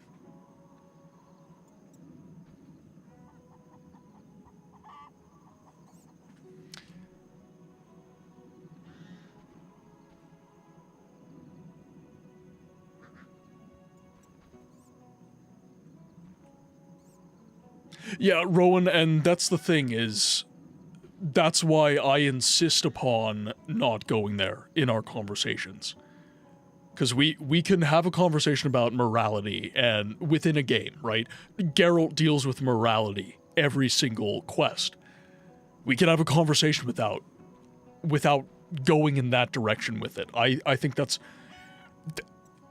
Everything is a muscle, and you have to flex it. So if you want to exercise not being overtly political in your conversations, that is a muscle you must exercise. You must practice being just even keel. The Fallout series is great. I really chose that series because Bethesda can't do anything. You know, the thing with Bethesda, I'm going to be making a short on this. And it's kind of tongue-in-cheek. It's a little bit sassy. But Bethesda is bad at making games. If you look at it objectively, Bethesda has never made a game that isn't glitchy, it doesn't run funky, doesn't have issues. Objectively, within the job of just being a game, Bethesda's never done an amazing job. What they were good at was weirdness. It didn't matter that the game was bugged to shit because Bethesda had such an incredible universe. Morrowind, the Xbox was barely able to play Morrowind. Morrowind had to soft reboot the console pretty much every time you loaded in. Like, there's a bunch of weird shit with that, but like, yeah, you're right. Out of all of them, Morrowind, that's kind of the pinnacle. But Bethesda's quality of game didn't matter because their world was crazy. You couldn't... to this day, there is nothing on this earth that feels like the Elder Scrolls. There's nothing like it. There's literally nothing like it. And that used to be enough. But now Bethesda is so bad at being bad that they lost all of the wild cards and the rogues that made those great universes for them. So now what are they left with? They're left with mediocre writing and bad game design. They don't have the weird world anymore. They don't have that off-color craziness that they used to have. They don't have that wild card anymore. So, what do we get? We get Starfield. We get Fallout 76. We get Fallout Anniversary. So on and so forth. And I say this as a fan of Bethesda games. I love Morrowind. I love Daggerfall. I love Oblivion. Frankly speaking, I really do love Skyrim. I love all of these games. I love that universe. But to say that the company hasn't changed is a fallacy. They have changed. Everybody that made Bethesda great in their heyday is gone. The idea that Todd Howard was single-handedly delivering these things to us, that has been evidenced as untrue. And it's also been evidenced that they're very interested in the commodification, maximal commodification of all of their nameplates. Like, what was the Elder Scrolls Castles? What was that? Right?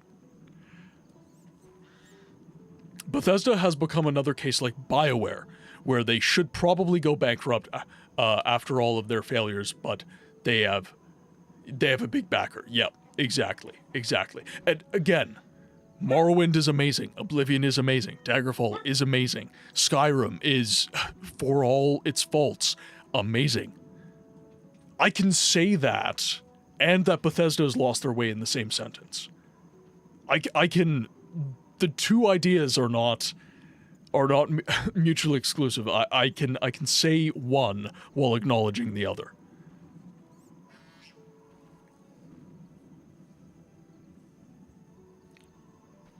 We're gonna have yes, the developers doing Kingdom Come Deliverance are doing a Lord of the Rings game. That I'm very interested in. It just works, yep. And also, I don't bear any ill will to Bethesda. I don't. I hope they succeed. I hope they find their way. I hope they get locked in and make something great. I'm not counting on it. That's all. But I always hope for the best. Like, in my conversations with you guys, I hope the best for you guys. I hope the best for developers. I hope the best for games. I want to be an optimistic voice, but I also can't sit here and not acknowledge the history and the facts before me. But I can hope as well. Where's Deirdre? A little further on with her wolves. Kingdom Come Deliverance 2 is the best. I would agree. Especially from a realism perspective, Kingdom Come Deliverance is masterclass. It's absolute masterclass. One of the only games I completed last year. Yes. I still haven't played it. I've watched so many people play it. I'm in awe of the game. I'm in awe of the experience. I've played bits of 1. I haven't played 2. I played chunks of 1. And I did have to step away from it, but you always want a company to succeed and do good and make good choices, but I think Bethesda needs to hire some new writers. They absolutely do. How many other medieval RPGs are there, unless we're counting well, and that's the thing, right? Pure medieval. That's tough. Because I think every medieval world kind of, it's not an RPG. Yeah, you're right. For medieval, everything is tinged with fantasy to an extent.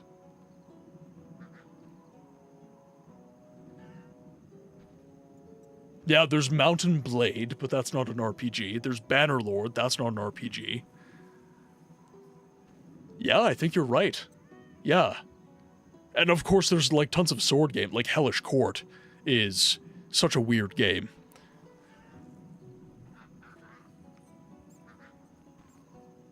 Tell me about the girl. She seems a bit strange, though I wouldn't call her a monster. Strange how? When she's near, my medallion goes wild, and I can't cast even the simplest signs. I can't explain it. Where's Deirdre? A little further on with her wolves. I should talk to her. All right. Let's go have a conversation with Deirdre.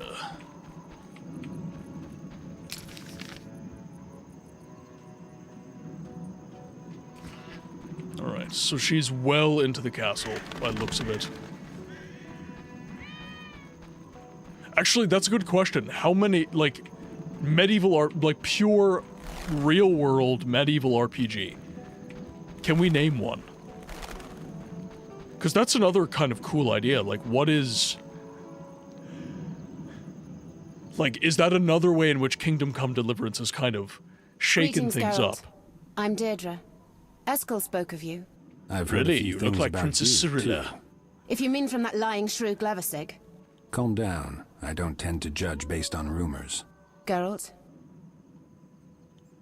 Your wolf's eyes are glazed over with hunger. they're starved. Because of that bitch Sabrina, I cannot venture beyond the fortress walls. They choose to remain at my side, thus depriving themselves of the opportunity to hunt. You seem to have a better understanding with wolves than with humans. I raised them from when they were cubs. In a sense, they are my only friends. All right, I'll see if I can find something for them. I spotted several wyverns in the area, on the peninsula across the river from the camp. If you could slay 3 of them and bring me their meat, I'll reward you. Reward me? I have a runestone that can be cast into a blade. What did you think I had in mind? Nothing. I'll be back soon. Geralt? What do your wolves eat? Meat, Witcher. Yet there are very few animals in the valley. Wyvern meat, however, would do. Deirdre, do you know what Sabrina and your brother want from you? Isn't it Plague Tale. obvious? Yeah, Plague Sabrina Tale. wants to place my sweet little brother on the throne of Cairngorm. My that's- brother, who yeah, is that is a entirely bit subservient supernatural, to though. her, and who, as the Prince of Cairngorm, will have a vote on King Hensel's council. I was asking about something else. All right, then.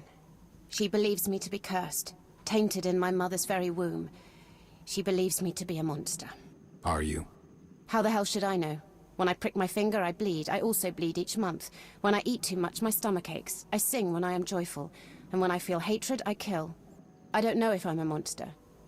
Yet I do know what Sabrina is capable of. She is a monster you seek. Explain. I'd like to hear your side. I was 19 and happy when Sabrina showed up at the castle. My father, who always preferred Merwin, was old and ill by this time, so he could no longer bother me. My brother had been away at King Henselt's court, and I could handle most of the courtiers. I was at a tender age, and I fell in love. His name was Roban. I even considered a morganatic marriage.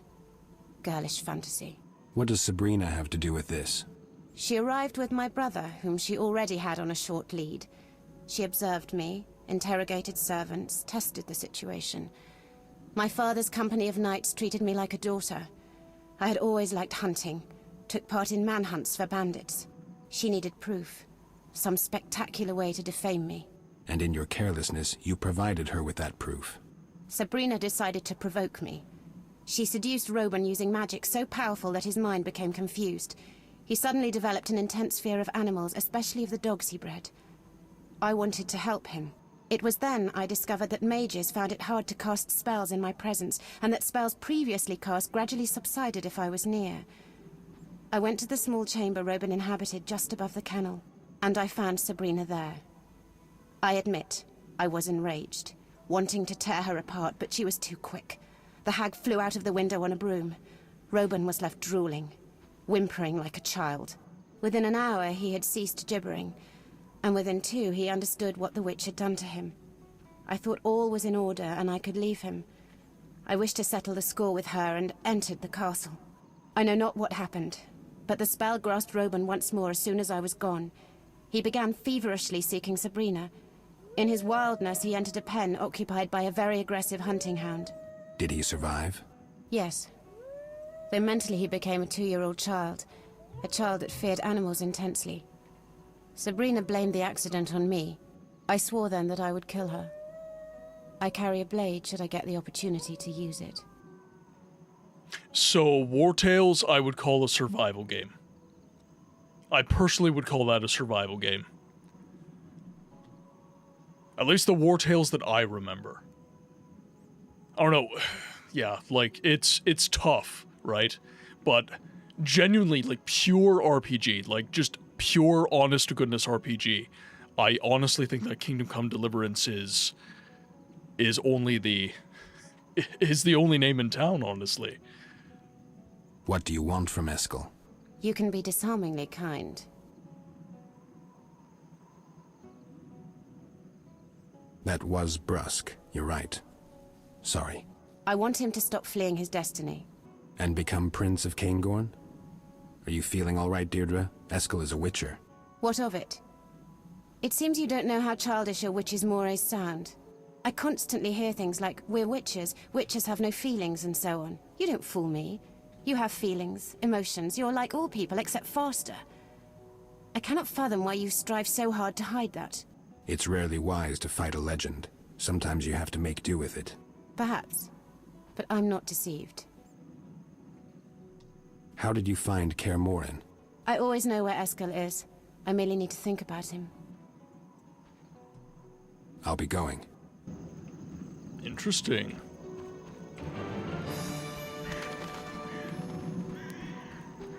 Alright, so we need portions of wyvern meat. I'm going to explore the castle because I want to see if there's any ingredients sitting around. We are rather low on supplies. We do have some potions, but I don't think that we have enough if we should enter, like, kind of a crappy encounter kind of thing. Okay, so it looks like they blocked all that off. Getting some nostalgia from the start of the vanilla game, yes, but also just from the content of the books. Like this, Deidre and Eskel, like it's clearly a play on Geralt and Ciri. I mean, kind of similar to what Alvin was, right? Alvin was, as we like to laugh, Timu Ciri. Okay, so it doesn't look like I have any material that I can grab here. Yeah, looks like we've got nothing. So I will head out into the world and I will see if I can hunt down... some wyverns. Because if we can feed the wolves, get a little bit of experience from that too. Opportunity to level up would be a good idea, I think. Okay, so it looks like I can't go off that way. I wonder why. Alvin was indeed impossible in the story to be in. I remember from books that Jean of Lara was working on female side. Sorry, Alvin was indeed impossible in the story to be in. I remember from books that Jean of Lara was working on female side. I'm not entirely sure what you mean from that wording. From my reading of the, like, you could be referring to, I think, Lara? Lara, that would be Lara Doren.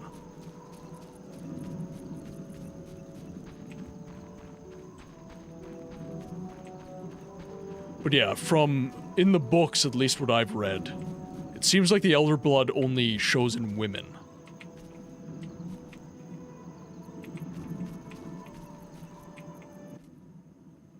Wolf. I need to look around. Alright. Thanks, Wolf. Of course, I could have managed on my own. No problem. Wolf. They say there's a girl inside the fortress. Yeah, Eskel's doing. I think you should talk to him. Yeah. How exactly is Eskel involved? Deirdre claims destiny has bound her to Eskel. Instead of figuring things out with her, Eskel's gone to clear the nearby mine of monsters. Nearby mine. So there's the campfire. There's the wyverns. So that'll take me directly to the wyverns. So let's make our way over there. Things are taking out our health a lot worse in this playthrough. Could be because I upped the difficulty a little bit. Let's see. Mentioned a nearby mine. To me... Ah, there it is. Interesting. Alright, let's get the wyverns, let's deliver the meat, and then we can head to the old mine. Oh, yeah. Definitely, in terms of the Witcher 1's narrative, although I will say this, the plot twist at the end of the game, I enjoyed that. I definitely enjoyed that little kind of temporal plot twist. That kind of, that was a little bit of Legacy of Kain action, I think. Because Legacy of Kain is also known for its, like, temporal storytelling and stuff, which I always thought was really cool about those games. 1,000 acres of hay. Oh my god.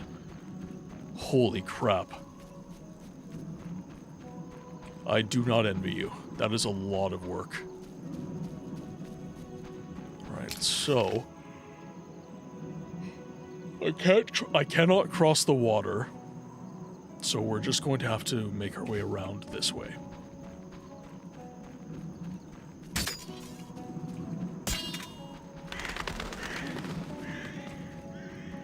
No.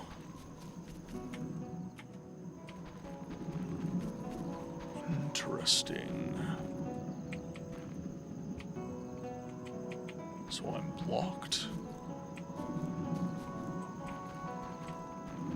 So where would I make my way across?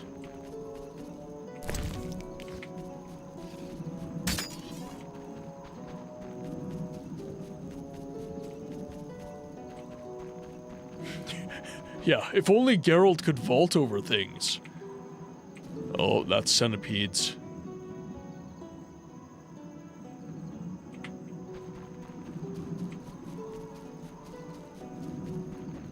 This is atmospheric as fuck. This is super admin. Kegyonom, welcome in! The witchering is going fantastic, my friend. Very, very well. We are now in the new adventures, so we're outside of the vanilla game. But I really enjoyed the vanilla game, and I put it to a vote with the community, and I said, do you want to play the new adventures, or do you want to go right into The Witcher 2? And actually, to my surprise, the community chose to do the rest of The Witcher 1. All these kind of side missions. So, I love this game, so say less. Would you have preferred if they included this in the prologue? Like having you walk through the area to leave Kaer Morhen? Personally, yes. I think that if they... Koga or Kogai, but appreciate... okay, I will call you Koga. And actually, it's a little apropos, because Mrs. Books and I, we love some Inuyasha, so... Koga is a familiar character to me.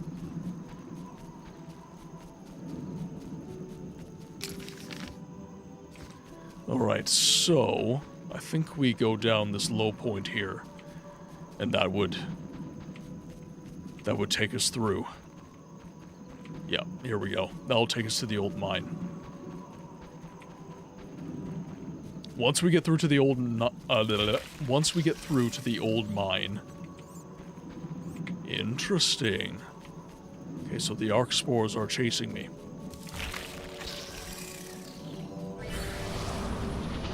Set the medallion to detect nearby monsters or magic. Set to detect magic. The medallion will vibrate near places of power. To set the medallion, open inventory, then select magic monster detection. Gotcha.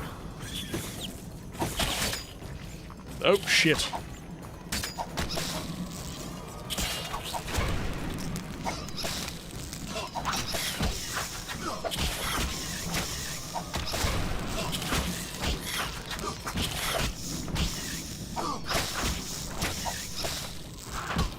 There we go. No clue why CD Projekt Red thought to include this detect magic setting. I don't think anyone has ever used it. Honestly, even watching my medallion move, like, yeah, it's cool, but half of the time I'm so locked in on what's happening, I don't even see it. Most of the time I don't even see it. Oh, by the way, Koga, this is your first time in the stream, or maybe your first time just chatting, but, we do have a question of the day, if you feel so inclined.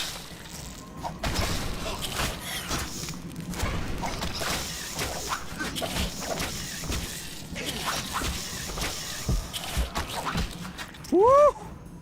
Oh, I barely lived. We'll have some more swallow. Because I don't think there's a place to rest other than Kaer Morhen. Oh man. Alright, I gotta get out of here.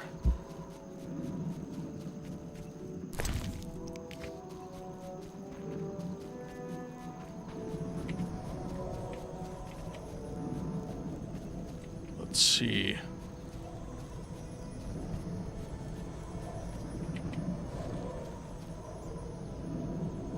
Alright, we're in good. As a medievalist from a somewhat Slavic country, I'm very tempted to say the world of the... And you would not be remiss in doing so. This world has... Have a great rest of the stream. I gotta make dinner. Squishy Bunny, thank you so much for hanging out. It was brilliant having you in the stream. I hope that the rest of the hay baling and all that farming shenanigans goes well for you. Enjoy dinner, and we will see you on the next one. And actually, Koga, that is something that you and I have in common. I was a medievalist as well when I was in university. I ended up not taking my degree to its end result, but I'm a plumber now, but I still study history religiously. I very much enjoy reading history books.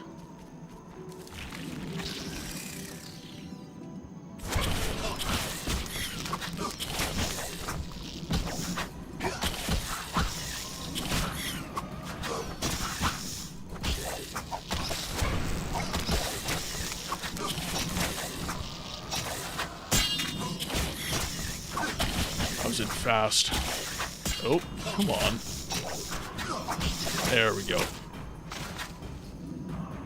You have a BA history and a master's in medieval studies, but I work in IT. I like affording luxuries, like yes. And that's kind of why I became a plumber. That's why I got into the trades. Because, I would have had to have moved to afford, well, to get a job in academia. And even then, it's like, it's not guaranteed. People don't realize how hard it is to whoa, hello, centipede.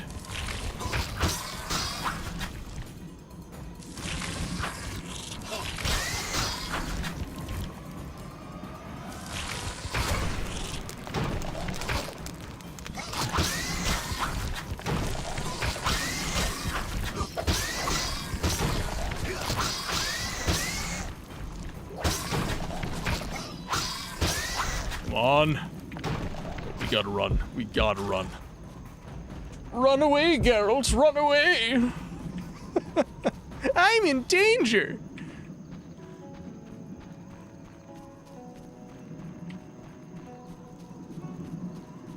I actually thought about getting into game dev as well, because I love video games.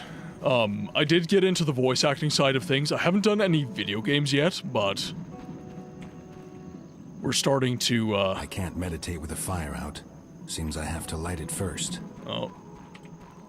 Looks like I need to grab some flint. But I am starting to get into the voice acting side of video games, which has been cool. Mostly just indie stuff. Hey, Geralt. Eskel, I wanted to talk about Deirdre. Fine, but we should tend to the Kikimors first. We need to destroy their cocoons. The art is best for that. It's dark inside, so down a dose of cat. I'm fresh out of potions. I'll be right back. I'm surprised you think so today, because my voice is tired. My voice is very, very worn out. I've been recording videos all day today. I've basically been speaking nonstop since the morning, and I'm feeling very worn out as far as the vocal muscle goes. When we do have ads drop, I'm definitely taking a break and grabbing some tea.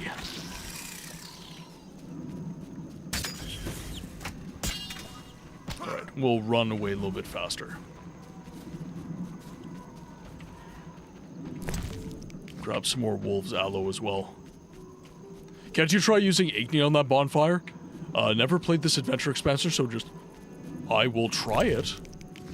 I don't think it works like that. I think the game requires that you use flint, but I can check. I know there's a campfire inside Kaer Morhen though, which is not too far away. But I have no alcohol either, so I wonder how I'm supposed to get well, I know ingredients, there's a bunch of plants around and everything, but How am I finding I love this game. Now, there are a couple things that kind of oh!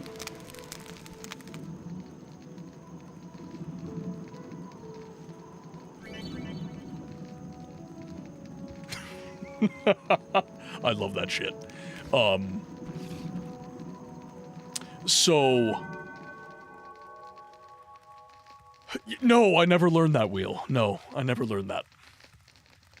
So this is the story of how Geralt became a moonshine brewing hermit, eh? Damn, I'm good. I seriously just wondered if this I love this game. There's a couple things that drag it down for me, I will confess it, but that stuff is, it's kind of inconsequential. So the backtracking and the quest mechanics can be a little bit iffy. But gameplay-wise, I adore this game. I absolutely love this game. Now, I am playing on medium difficulty now, so I'm noticing the combat's a little bit harder. I think I was on medium difficulty before, but I wasn't really having as many problems, so maybe I wasn't. But I do need to start getting, like, oils to coat my blade and stuff so that I can slay these monsters a little bit more efficiently, shall we say. Okay, so we do have some cordial. I don't have enough ingredients. So I wonder if I need to make some white gall. Apparently not. Vision in total darkness. I did age a little badly. I'm hoping that the 2028 remix will... Well, here's the thing. I think the 2028 remake, if CD Projekt Red is going to continue on their current course, I think that the game's going to be good. The game's going to be good. But this game, I honestly, I think it's totally serviceable. I think this game plays very, very well, all things considered. Again, this is the first game CD Projekt Red did as like a serious studio. So, like, honestly, I give them a little bit of grace, and I definitely think that this game still needs advocates, because this just oozes personality in my view. Like, this is so good. People that are making remakes are not from CD Projekt Red. It's from the people that made the Oh! Ooh. So it's going to be a Rise of the White Wolf type situation. Let's hope not. Let's hope not. And those people understand Witcher. Thaumaturge was a good game. I'm hoping so. I am hoping so.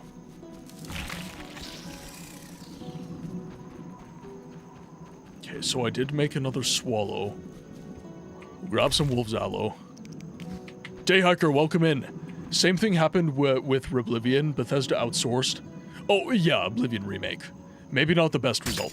I think that if enough oversight is had, then I don't think I have a problem with that sort of thing. I think if there's good oversight by CD Projekt Red, and kind of, well, just frankly speaking, just protection of their damn IP, I think that's fine. But if they're just going to let that studio kind of just do their groove thing, yeah, there could be issues.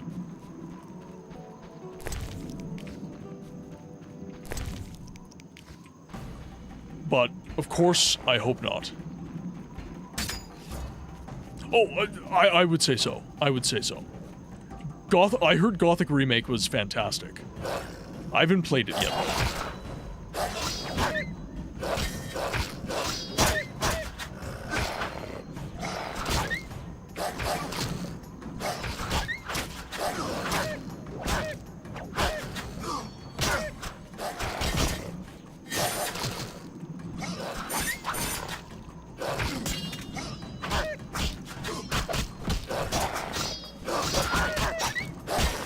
There we go.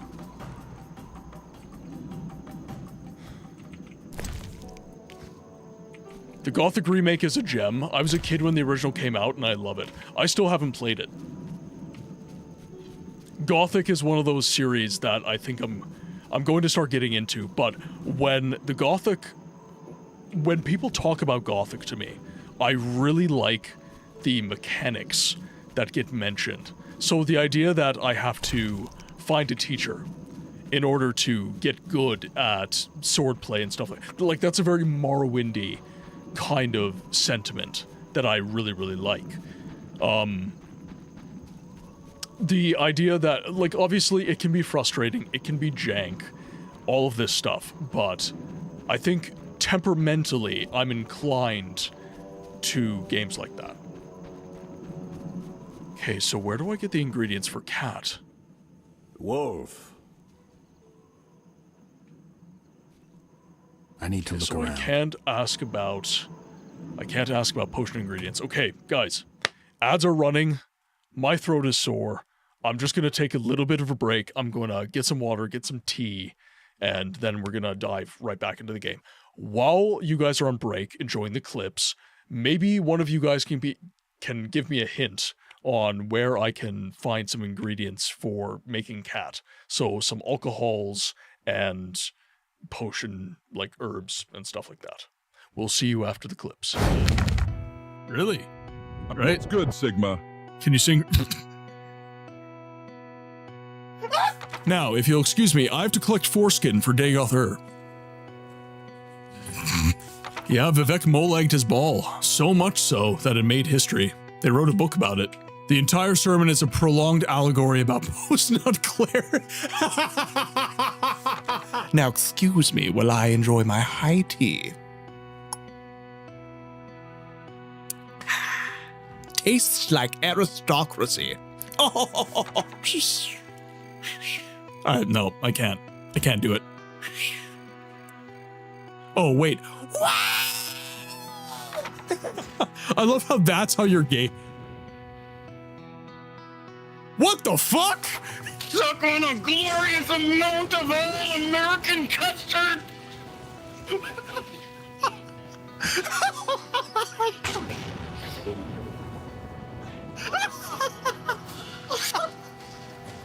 Yeah, goddammit!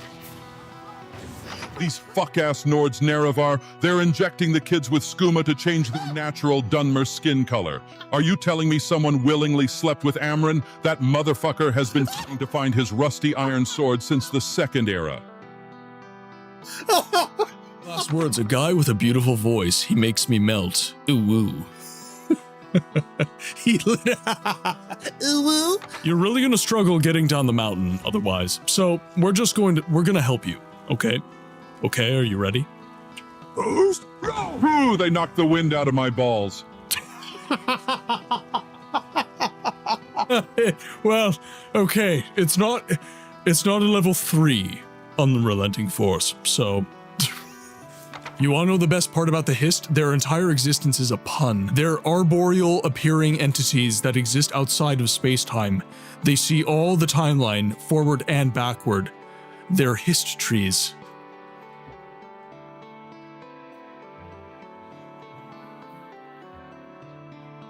God damn it. You want more? You just saw your buddies get killed, man. Did he grabbed my arrow. I've been looking for you. Got something I'm supposed to deliver. Your hands only. Dagoth's drawing?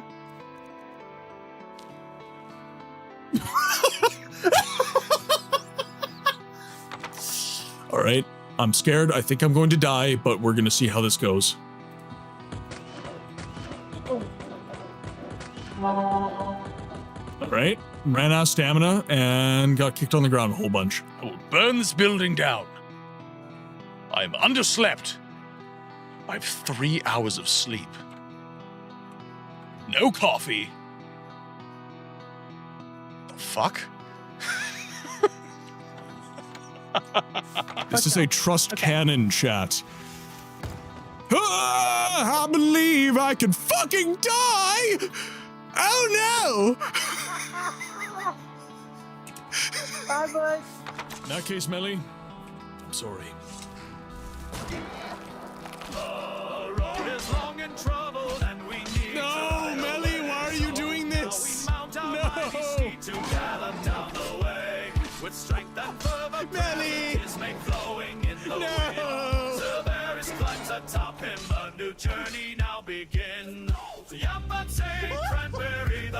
fastest horse you'll ever see, galloping with speed and might. Now sing along with great delight. Yumpatee, cranberry, clippity, cloppity, clip. Yumpatee, cranberry leads us on this trip. Oh, God. Oh, what have I done? Like, ooh, yay! You know. Oh, what the hell? We've slain all the werewolves in this area. Come over here and kiss me on my hot mouth. I'm feeling romantical. No, no, no. God damn you. Join the werewolf centipede. They touch tips. They touch tips. You do not have a good friendship in Dwarven kingdoms unless you touch tips. It's a cultural thing. Oh shit, oh shit.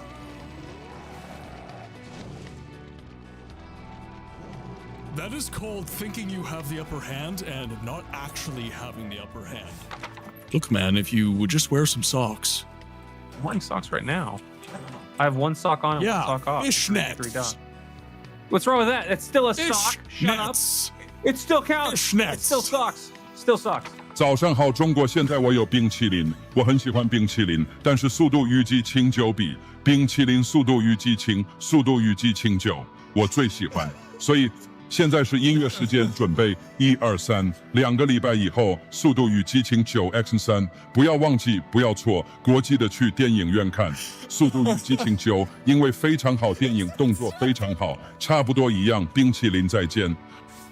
Your local pop punk band, Colon Feeling. Welcome to Colon Feeling. We're serving up a shitstorm.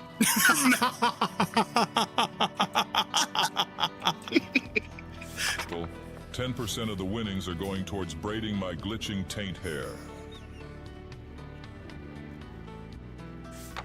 What can I do for you?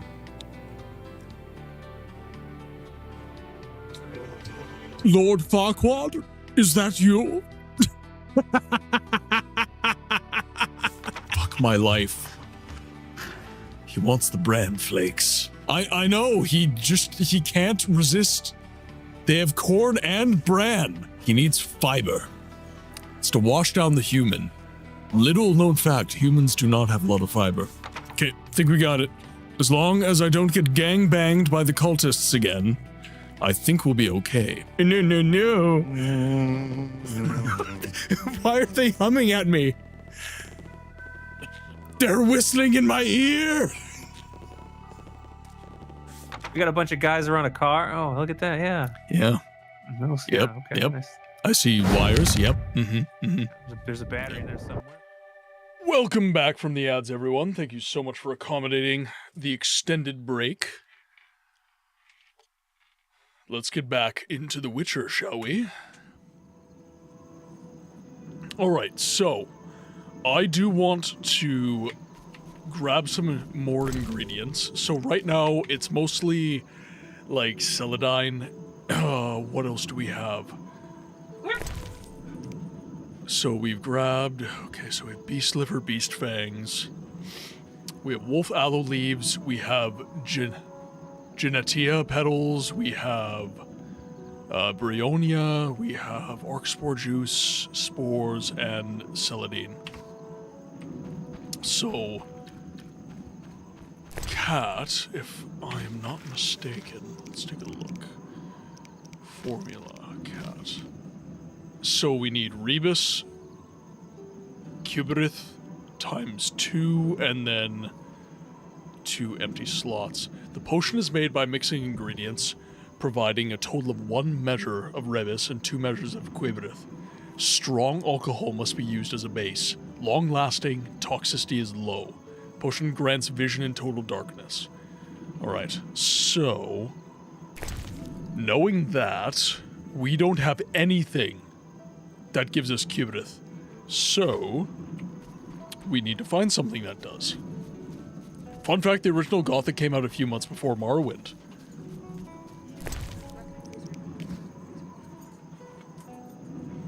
Sorry, which ones? Oh, crap. Thank you. Do you want the funny news first or the... Is this stream safe news? Yeah, it's about that. All right, what is the news? Okay, bad news is there's still a noise. They think it's from the front struts. Or it's looking like one of the front struts. Okay. Is drivable enough to deal with later. It's not okay. urgent. I'm not surprised because I beat the crap out of the car this winter. Sorry, I just found what I needed. I want you to take... Hey, this game makes me pick flowers. That's nice. Great. Take a guess at the other news. Huh? It's all car related? Yes. It's amusing. It's funny. Practice. Our life is a sitcom. I got nothing. The parking switch was faulty that they bought. Oh, okay. So they went. So they washed it and put it back. Okay, so same fix as always. And I was like, oh, of course. I didn't talk to them. They left a message. I was in my lesson, but. Das Auto. I was like, of course. Okay, so if we rest again, that might give us some more stuff. Grieve and all that is holy. Well, we need ingredients to make the potion that we need to make. Oh, you're cooking too. Way to go. Yes, yes.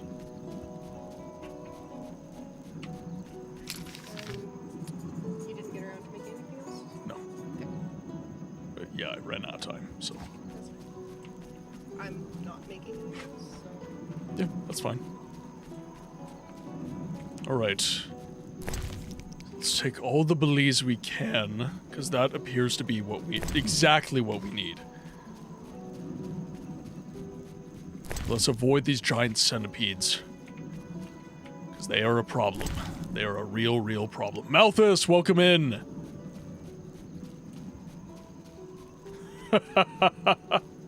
You could always start a new one, Malthus. You could always start a new one. I will never be mad at you starting a history conversation. What's the subject for today? Shall we discuss the Spanish Inquisition? Nobody suspects the Spanish Inquisition.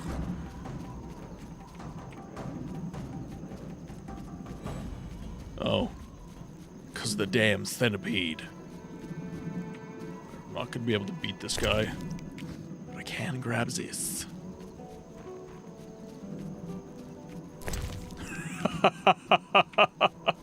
I do use history rather frequently in my stream's descriptive language, because it's a big part of who I am. It's actually what got me into games preservation as well. Like, I am temperamentally inclined towards the preservation of things.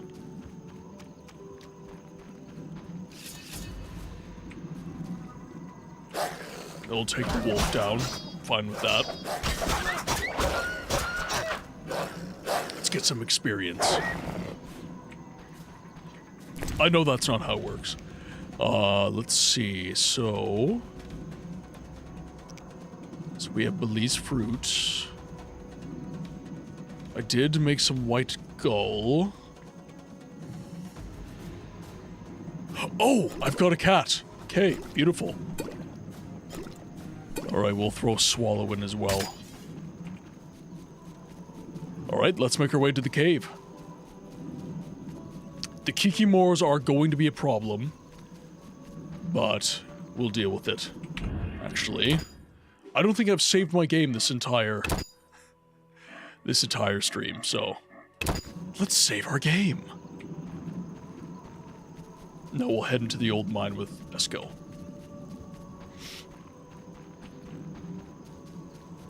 So, okay, Koga, I need to know.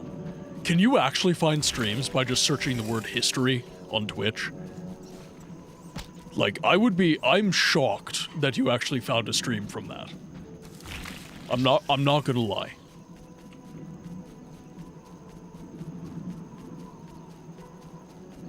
Okay, so we'll get away from these guys.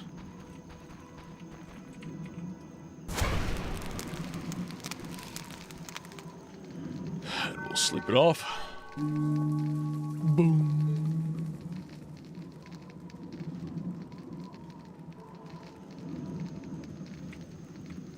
Alright, in we go.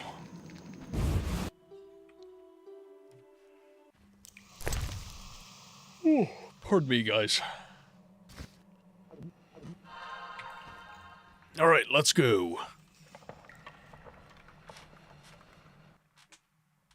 Hey, Geralt.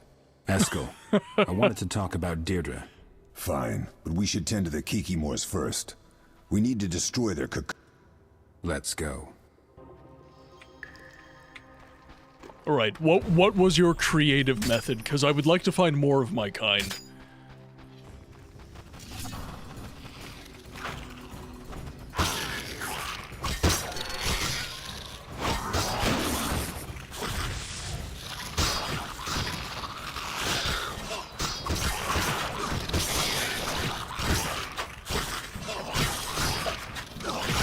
Okay.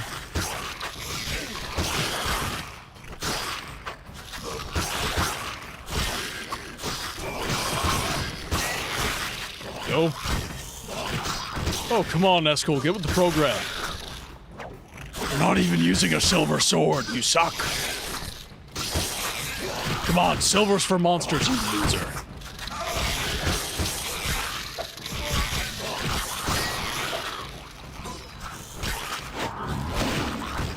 You've just stunned your opponent. Kill him.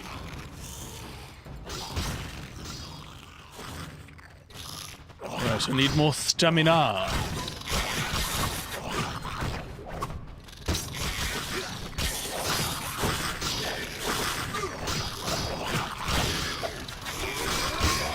Health is doing okay.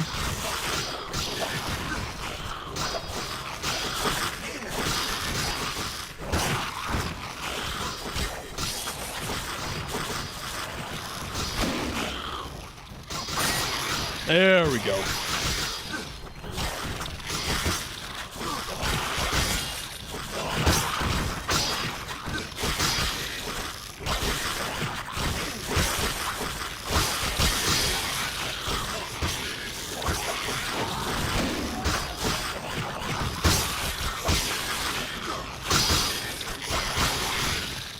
Okay, we're not in good shape.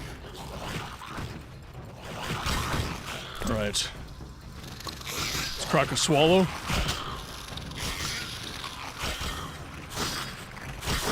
Ooh, okay. Good form. There we go. Okay, they're focusing Eskel.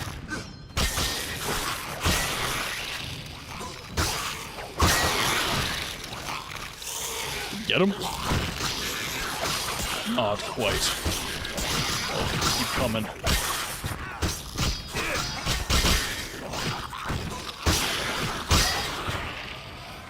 All right.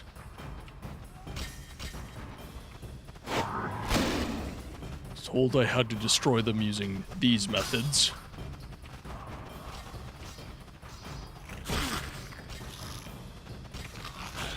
Not quite enough stamina. There's gonna be a lot of Kikimores here.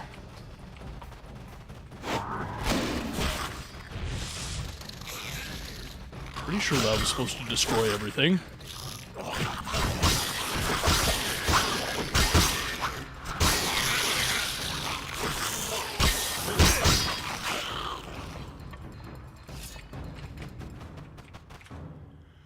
Hook up a crawler via Twitch's dev API, search for keywords and team descriptions in people's about pages. Oh! Okay, so you actually use computer magic. Alright. I do not know computer magic. I'm trying to learn some computer magic because I'm getting into games preservation, but computer magic still eludes me.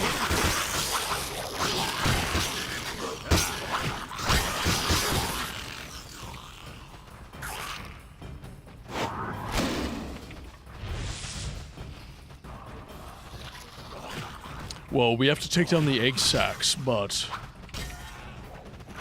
Oh, maybe it's this one. 'Cause they keep appearing from out of here. Let's have a, we got a tawny owl here, so let's get that a little bit faster.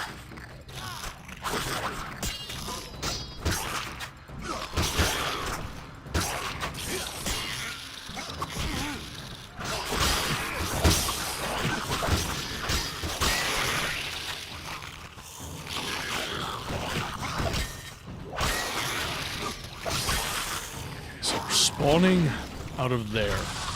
Alright, sweet. Okay. Oh, shit. Okay. That's not fun. Okay, we gotta back off here. Okay, Eskel's focusing the warrior.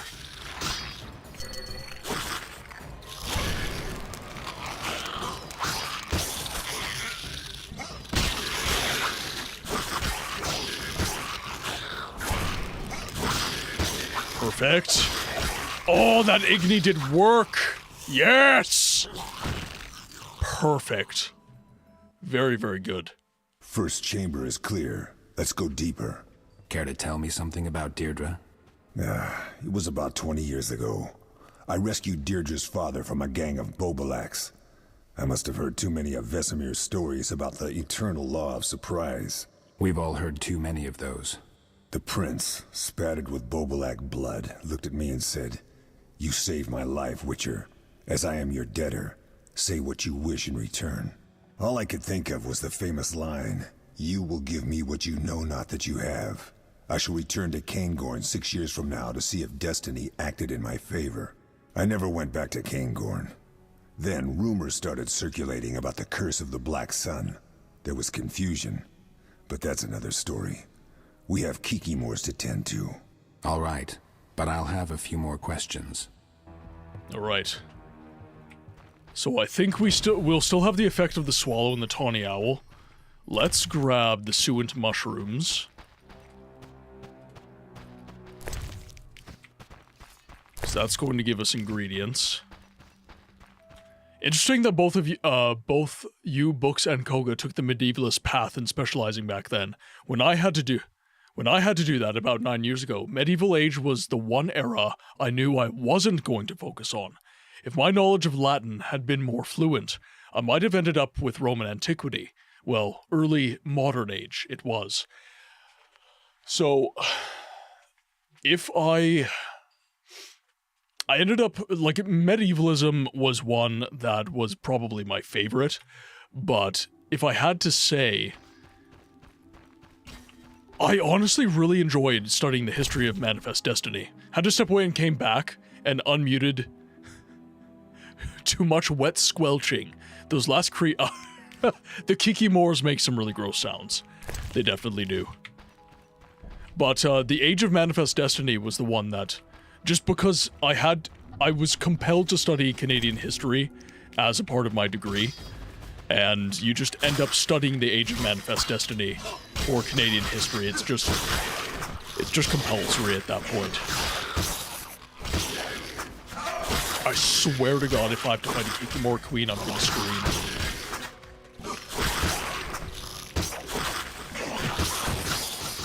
And not because I'm a coward. Because Kikimor Queens are not a vibe. Alright, now.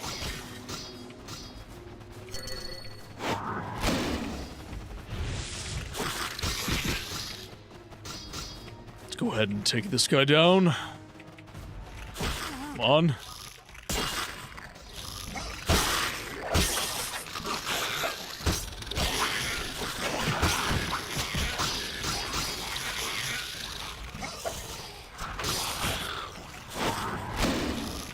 There we go. Now move over here. Eskel, you're supposed to be more useful than this. You suck. You sucky, sucky Witcher. You're bad at your job.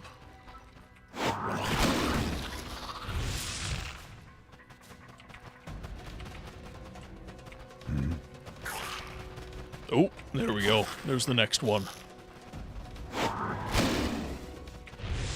There we go. Ah, there's the warrior. Good. Now I know I've done the right thing. Alright, we've got Igni ready to go. Gonna wait for another charge of Igni. Oh, interesting. So it tells me how many I can cast. Nice.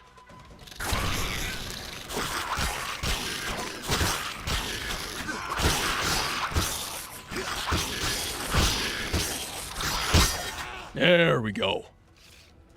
Now answer my questions, fool. One chamber left. Let's take a breather. What do you know about the Curse of the Black Sun? I did take an interest in it, and even bribed a certain wizard to let me look at documents drafted for the Council of Mages. I took some notes. It seems the mages screwed up as usual. Sabrina Glefisig was chosen to examine the Princess of Cairngorm. It was hatred at first sight. Something about a guy. Women. It only got worse. Sabrina concluded she had enough proof to consider Deirdre a cursed mutant and to subject her to real studies. As I'm sure you've guessed, Deirdre had no intention of being examined, not least because she was a princess. She persuaded several of the prince's warriors to get rid of Sabrina. All hell broke loose at the castle in Cairngorm. Many died, and there was some priestess among the corpses. What did the priestess have to do with anything? Nothing. From what I know, she landed in the wrong place at the wrong time. After it was all over, Deirdre fled the castle. And the pursuit continues to this day. Exactly. I'll give you my notes on the curse when we're done with the Kikimores. Let's get to work. All right, let's get to work. Oh, come on.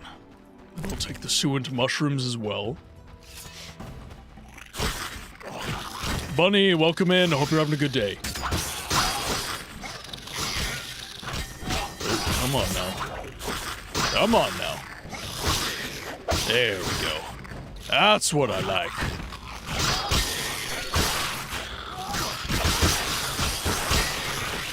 There we are.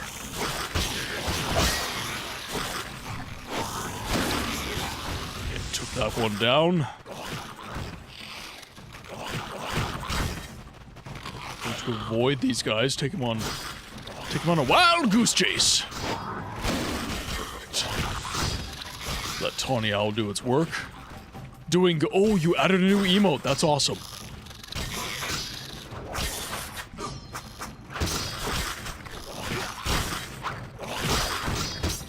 Hope you had fun drawing that.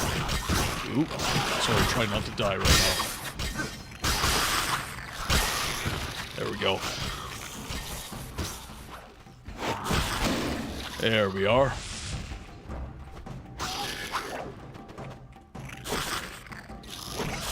Enjoy the lurk, Koga. Thank you so much for dropping by, chatting for a bit. It's much appreciated, my friend.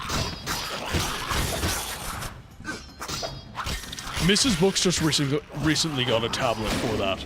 She's been enjoying that quite a bit as well. Oh, yay, we get two of you. Okay, we're gonna rock Igni.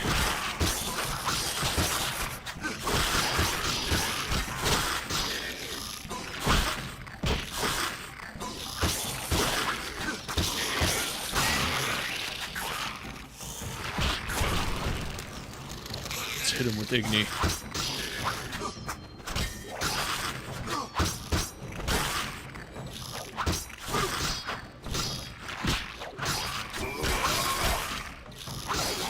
There we go. Not gonna lie, I didn't think I was gonna make it. Done deal. So what'll it be, Eskel? What do we do with Deirdre?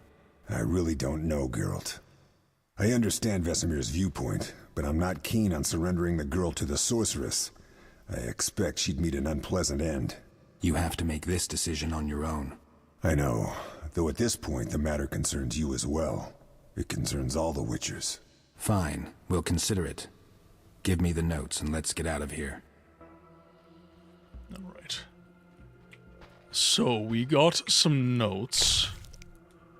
Let's see. Curse of the Black Sun.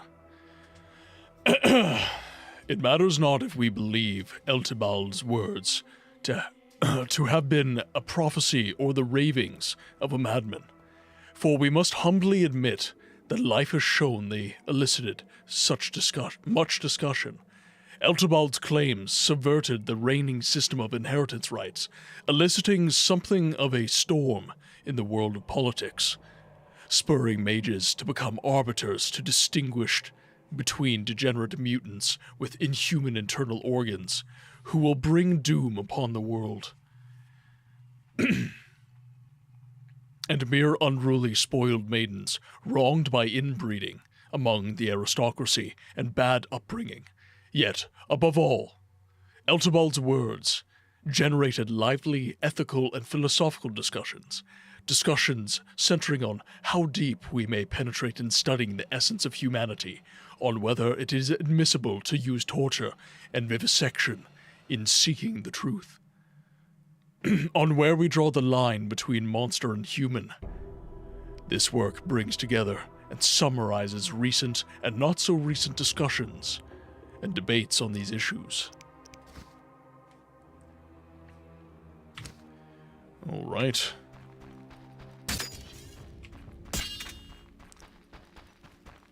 Okay, let's head back. It's no more sewage mushroom. Ooh, we do have some remains, though. So yeah, let's grab some Kikimor nerves. There's a corpse that I can grab off of. Okay, no, they're up there.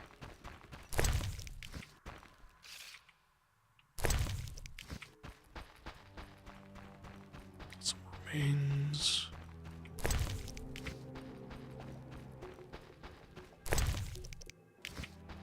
We are getting quite a good bit of crafting material off of this. So this is a good haul. Now, I don't know where we're supposed to get the alcohol from. There's no, like, merchants. We're not fighting humans right now. So I'm not really sure how that is supposed to work.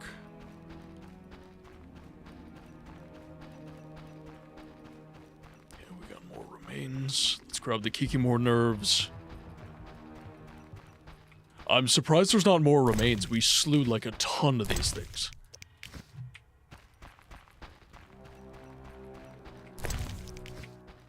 Alright. So let's head out. And then it sounds like we have to talk to... maybe Vesemir?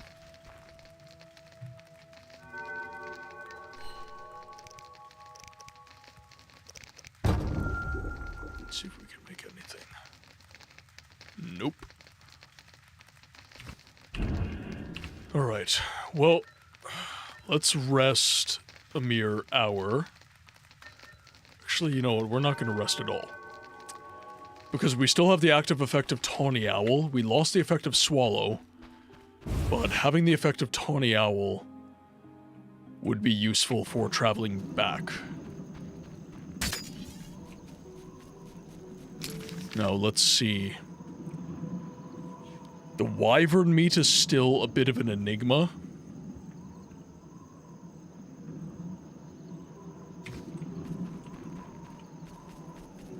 I think maybe... actually, maybe not. Maybe not. I didn't actually think to use Ard on that log. So let's head back.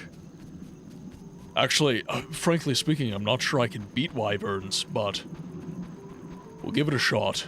We do have a level 3 Ard, so the level 3 Ard might be able to stun lock the wyverns, and then I can get a one-hit KO off on them. And we still have the effect of Tawny Owl, which will be very, very good for regenerating our stamina, so that we can use more signs. So, I think ultimately we're in good shape, but it is difficult to say. I am also kind of sad that we don't have a separate save slot for the new adventures. Ew, that's a lot of wolves. That is a lot of wolves. Alright, let's lead them back into the camp, because there's going to be other warriors there that can give us a hand.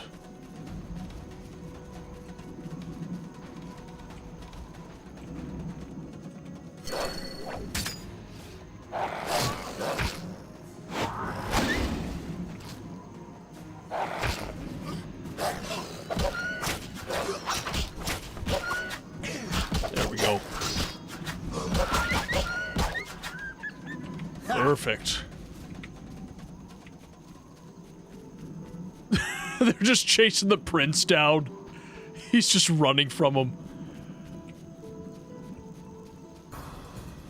You know what? You were mean to us earlier. I'm not sure I want to help you.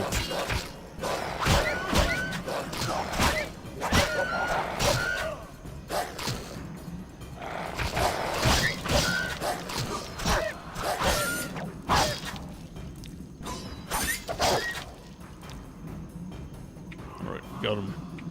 We got him!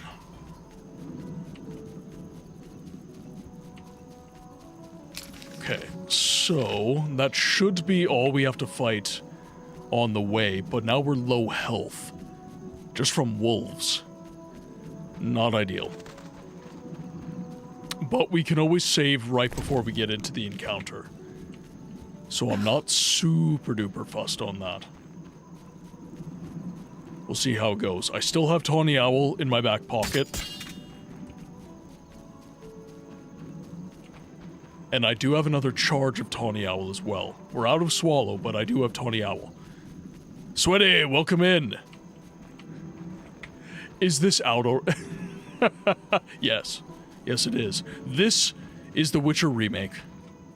We're playing it today. I got early access before anyone else on the planet. Not yet, no. Interesting. Alright. So that didn't appear to do anything. Which makes me think that we need to have a chat with someone in the camp. That walk is always funny. That will never not be funny. Walk around in fast mode. But Sweaty, how are you today? Hope you're doing well. Hope the week has been good. Not enough. So we've got Mercenary Crossbowman, Mercenary. So we've got Mr. Briggs. Greetings, I'm Merton Briggs, commander of this pathetic bunch. Geralt of Rivia. So, how's it gonna be, Geralt?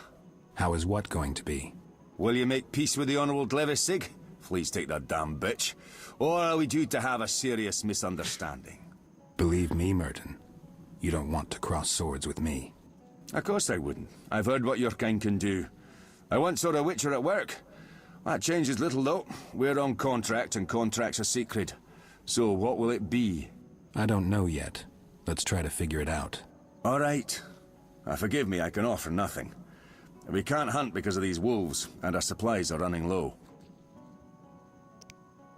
Ooh, we have dice poker. All right. So what's the story with this contract of yours? I might play around with dice poker. I do enjoy a good round of dice poker. He pays regularly, on time. My hands are tied. So the nobleman is in charge? Theoretically. And practically? I'll say this. Sabrina Glevisig interrupts King Hensel when he speaks by pounding the table with her fist and ordering him to shut up and listen. What does Hensel do? He listens. The woman can be very unpleasant. Merwin is from Cairngorm, and only recently joined Hensel's court.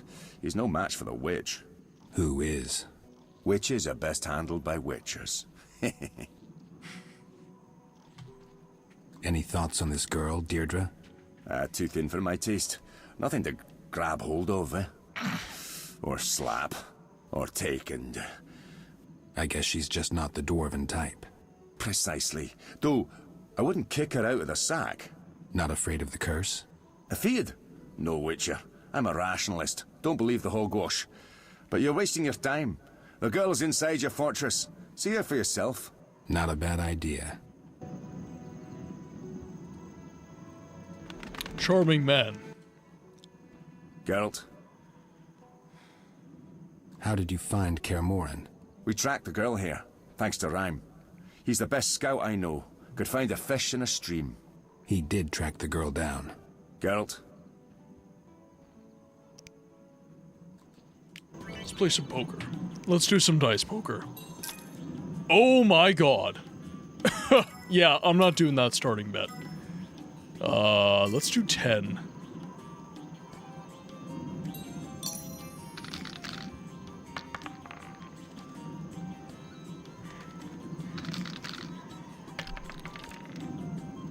Oh! Beat the shit out of me.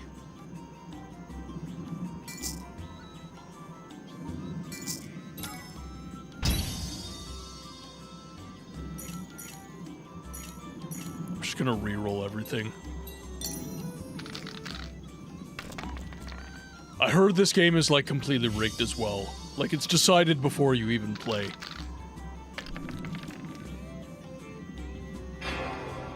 Yeah. See?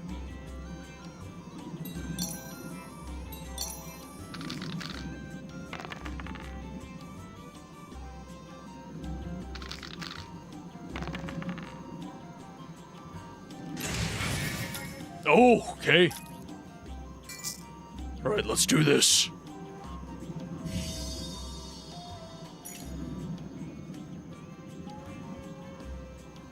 Oh, do I wanna... I've got 5 straight, so... I might just stick with that.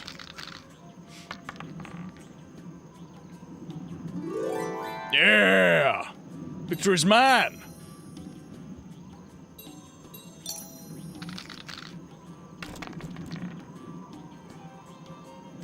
Don't worry, there's a ton of dice side quests in The Witcher 2 to do. They're also rigged. Alright. Good to know.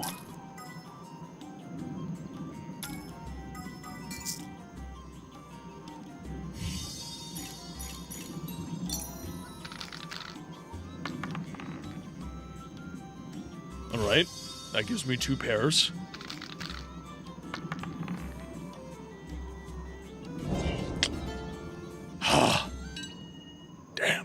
Damn!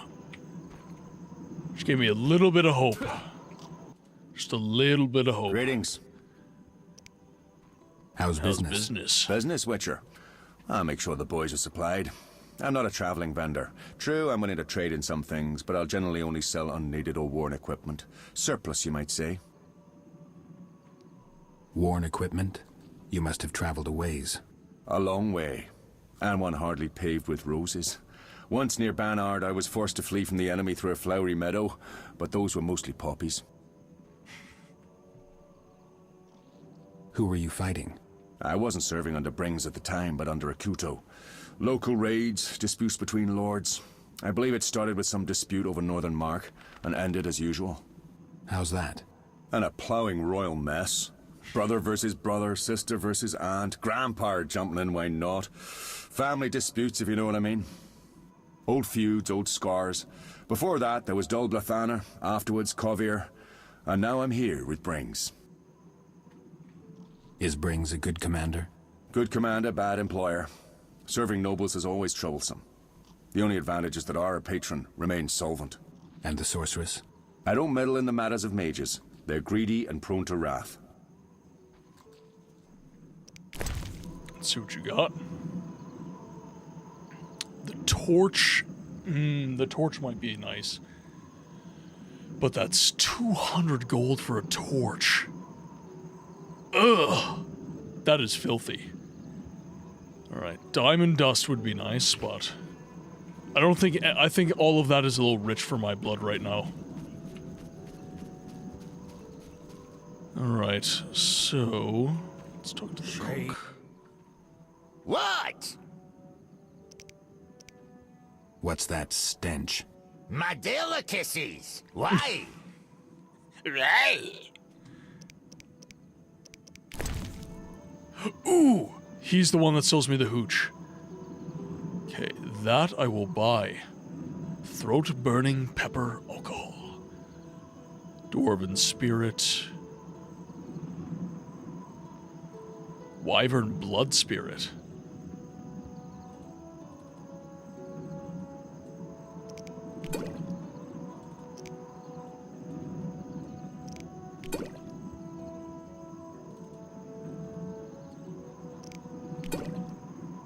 Alright. So we got all those spirits, so now I think we're pretty set for making potions.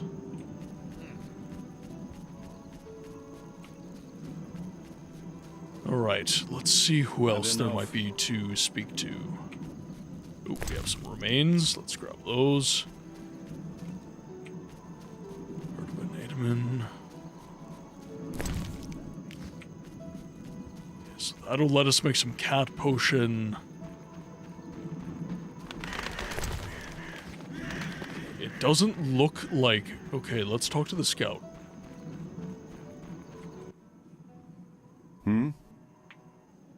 Have a minute? I wanted to talk.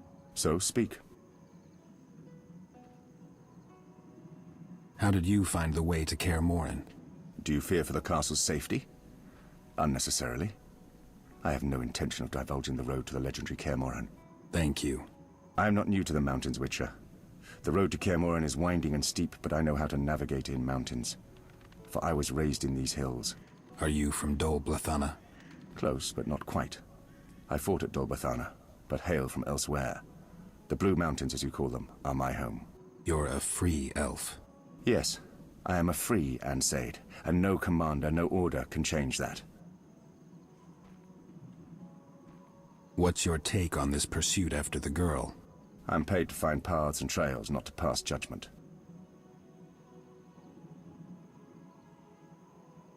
So answer like a hunter. Is what they say true? Is she a monster? I shall answer like an Ansaid. Evil can assume many forms, even those pleasing to the eye. I have long followed the girl's trail and seen many signs of murder, seen those cruelly maimed and rendered living dead. But you tell me, the corpses and blood, are they any different from what normal humans create? I defended Dol Blathanna against your kind, and know what you are capable of. When asked to judge who is human and who is beast, most often I shrug. See you.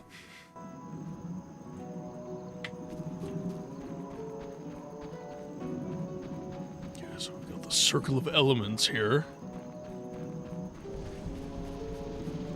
Brionia. Okay, so that'll make my art a little bit stronger. Okay, so I can't cross it all. And I can't... It doesn't look like I can go for the wyvern meat either. So let's see. Quests. Hungry like the wolf. I need to find Daedra 3 portions of wyvern meat. Vesemir wants us to decide. We must make a decision what to do with the girl.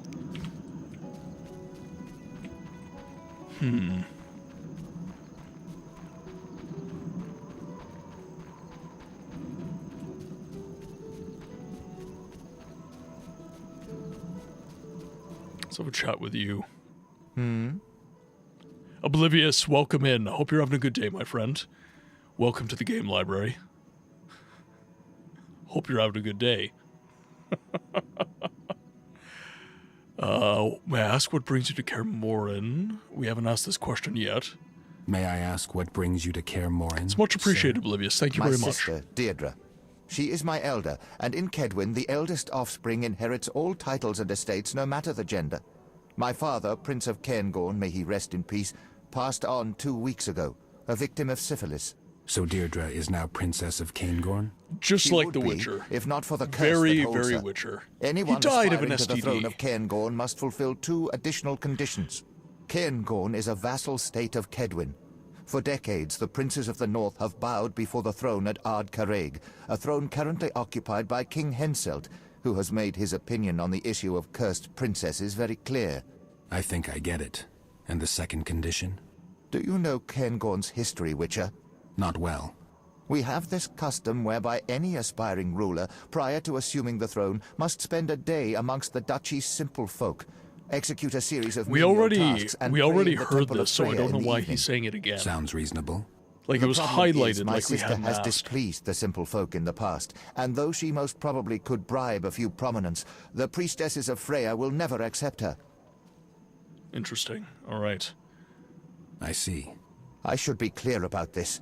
I wish Deirdre to relinquish all claims to her title as princess and to assist Miss Glevissig, for her own good. Take care. Interesting. All right. So the mercenaries can't help us.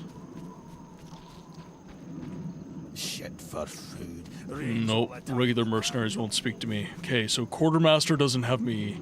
Wouldn't mind a drink. Doesn't have any other options. Maybe this peasant. What? Nope. So yeah, right over here. could just be a bug it just could be one of the bugs we love in these old games. It very much could be. It's not a bug, it's a feature. It was deliberate. It was on purpose. You know what? And it's funny, because I didn't always play older games like this. I mean, I did, right? Because I was growing up when these were coming out. But at the same time, there are so many games like The Witcher 1 that, like, I didn't have a PC that could run a game like this. That's true of most PC games. Like, really, when I was a quote-unquote PC gamer, I was playing Star Wars games. I was playing, like, Dark Forces, Mysteries of the Sith, that sort of thing. So, during my teenage years in particular, I was like a ball and gun gamer, really. Like, I didn't get into this until just recently. So, like, I was playing, like, Halo, Need for Speed, I was playing, like, Call of Duty, World at War, like, the early World at War, early Call of Duty games, sort of thing. And I love those experiences, I love those games, but then I started getting into RPGs. I started getting into Fable, I started getting into Oblivion, and Dragon Age Origins. Dragon Age Origins, I will say, is probably one of the most, it had one of the biggest effects on me when I was coming up in the RPG side of gaming. So that got me very, very much into RPGs. And again, I've experienced a lot of games during my formative years, but during my childhood, those games didn't really stick. Those games didn't really have the same effect on me. I was exposed to them, which was the important part, but I didn't stick with them because all of the people around me were playing Halo and Call of Duty and that sort of thing. And it wasn't until later in life that I started getting into other experiences. And I will say that the thing that got me into games preservation, writ large, was my favorite CRPG, which was Siege of Avalon. That game being unknown as it is, and seeing the way in which that game was subverted during the time of its release. Obviously, it's all fair play, but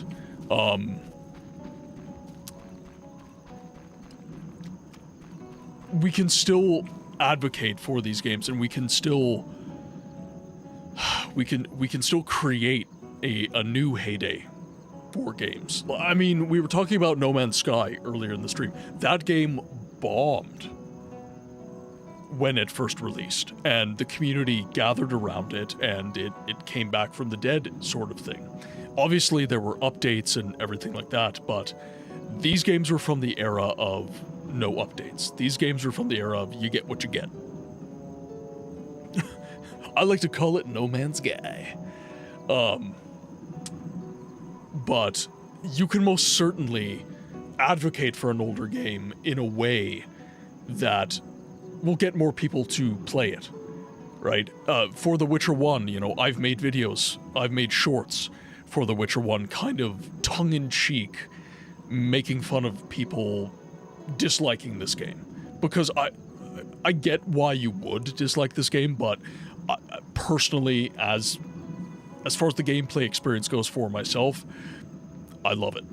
I absolutely love this game. I love the atmosphere, I love everything about it. So I stand up for it. As you should. You should stand up for the games that you enjoy. And I've done this for Daggerfall as well. You know, a lot of people say nasty things about Daggerfall as well. And personally, I really enjoy that game. And I can keep going. I can cite many, many old games that I've had really, really great times with. And part of it is because I grew up with the games, but in the case of The Witcher and Daggerfall and Thief and all of that sort of thing, these are first-time playthroughs for me. This is the first time that I have ever experienced this particular game. And I still love it. And like I have no illusions or no musings about the mechanics of this game either. I just like it. Wolf. I need to look around. I'm not sure if I'm ready to decide yet. I really would like to get the wyvern meat. I feel like you'd enjoy Gothic. I feel like I would as well. I know I was kind of joking about this the other day, that in my kind of retro gaming era of life, I am kind of gravitating towards, shall we say, games that have a healthy following in Europe. I don't know what it is, but I really like games that seem to do really, really well in Europe. Siege of Avalon, one of my favorite games, has a following, a massive following, I would say, in like Germany and Eastern European countries like, you know, you've got Austria, Ukraine, and Poland, and so on and so forth, and lots of people know what Siege of Avalon is in those countries. The Witcher, obviously, very Slavically supported game. Gothic, same thing. And all of these games are very, very much my cup of tea, very, very much my thing. I enjoy them a lot. So, okay, I am going to ask for a lifeline here. If anybody knows how I can get past that log to get to the wyverns to fight. Because my Ard spell didn't work. Ooh, maybe... Ah, shit. I'm an idiot. Maybe Igni would work. Maybe Igni would be the play. Alright, I'm gonna run over and I'm gonna try that then. It is a wood log after all. So, Oblivious. I am curious, and I do like to ask when people hop into the stream, what is your favorite game? What games do you enjoy? I even have Cat still active as well, which is a little bit funky, but all good. It doesn't appear that nighttime is quite fallen upon us, but it is looking a little bit dusky.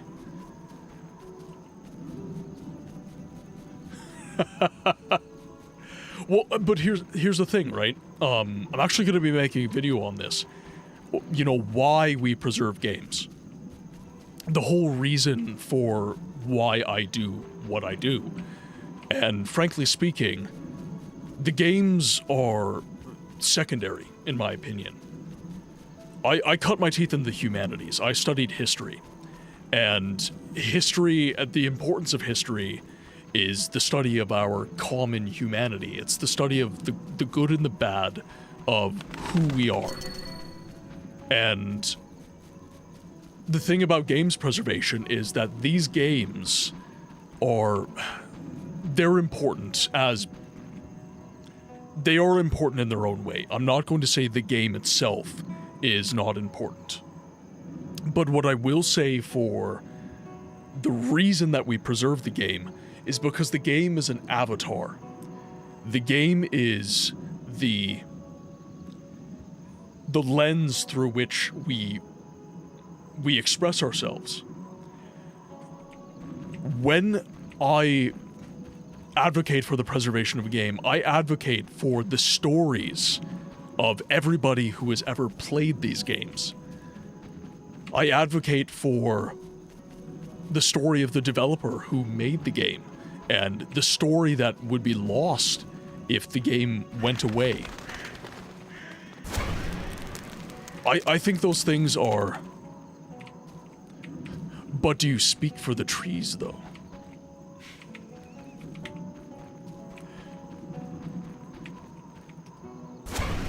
Yes. Igni did not work. That is... Books confirmed for Lorax. BioShock, Dead Space, Fable. Fable is probably my favorite game ever made. Fable: The Lost Chapters, the first game in particular, is my favorite. I definitely love that. Every game you've mentioned are they're like fantastic games. Dead Space is like primo survival horror. Fable, absolutely. I couldn't play it again. It's so bad. It's Fable? Fable? I disagree. I think Fable is still a very, very serviceable game today. Oh, he got jabbed by ads. I'll have to wait to tell him. Knights of the Old Republic 1, that's another really great game. Lots of BioWare in there. Lots of BioWare. Actually, Rainlight, I see you still lurking in. Fable was glorious back in the day. Haven't played it since it came out, though. Oh, so you like... But I love that. Fable. It's actually pronounced Schneeble. But, Fable is still an incredibly serviceable game. Again, there's... The game's aged, right? Like, the game is old. There are aspects of the game that have aged and need update, or capable of being updated. But that's not to say that the log is a red herring. I was moving around over there. Interesting. Only when it comes to the Fable region of France. Otherwise, it's just sparkling legend. I love it.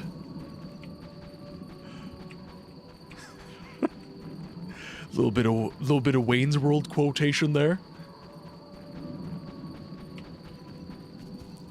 I still prefer the OG art style, but it's easier to play the end. Oh, 100%. Yeah, 100%. The Anniversary Edition is more accessible. It is certainly more accessible. But to say, like, I've been playing it on no stairway. Denied. She's a babe. Swing.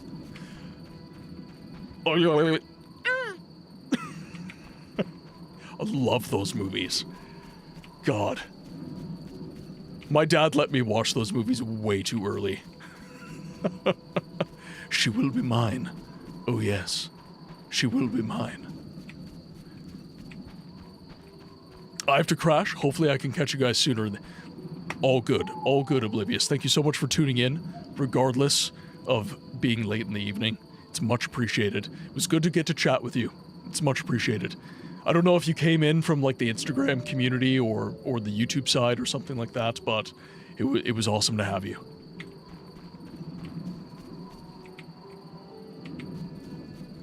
Okay.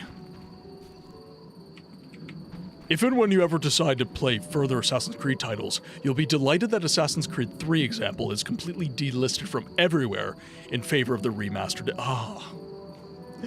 My speciality. Well, and here's the thing, right? Like, I've got nothing against these versions of the games, but they are changed. And sometimes they're changed in pretty major ways. So to say that you're getting a quote-unquote authentic experience... Oh, there's the giant centipede. Okay, so where the hell on the map am I supposed to... Like, am I taking a boat? There's the Circle of Elements. Pardon me.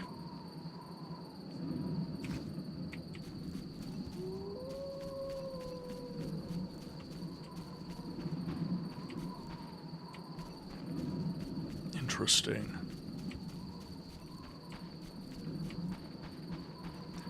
But, Rainlight, before we started making the Fable jokes, I was going to ask what your favorite games are. I don't think we've ever had that conversation.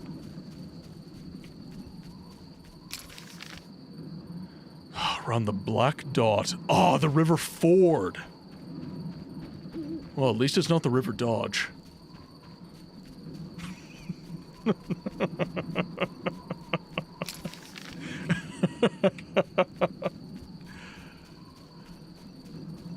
Okay, so we cross onto the River Ford and then we start making our way around.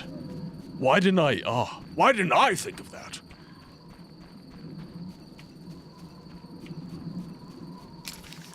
Yeah, so we can hop around and then there we is.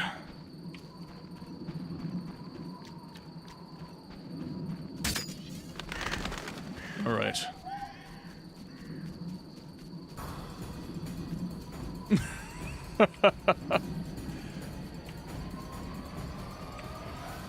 Is it the River Chevy?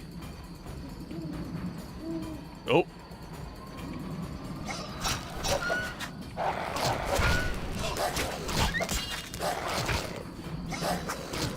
Oh, come on. Let me at him, let me at him.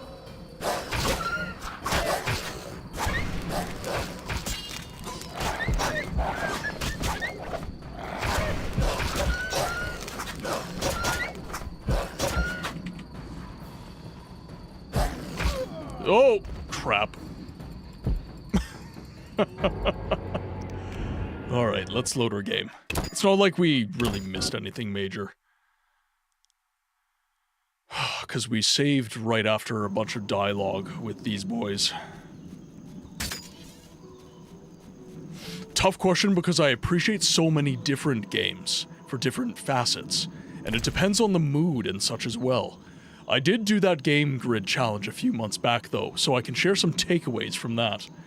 You know, I think that the biggest thing that I realize whenever I do mental exercises like that, it's not so much the games that I'm recognizing in those situations, it's what about games that I enjoy. So, like, as an example, right, I enjoy Oblivion. Why do I enjoy Oblivion? It's not so much that Oblivion is the only game for me that does this particular thing. It's that Oblivion has a certain combination of mechanics that I really, really appreciate as a gamer.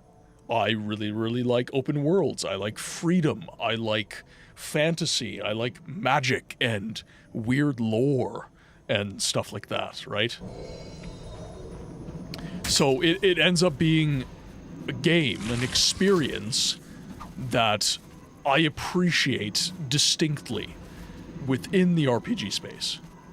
And for the same reason, you know, the Assassin's Creed games, they haven't ever really gripped me because, yes, you know, there's plenty of stuff in those games that is of interest to me.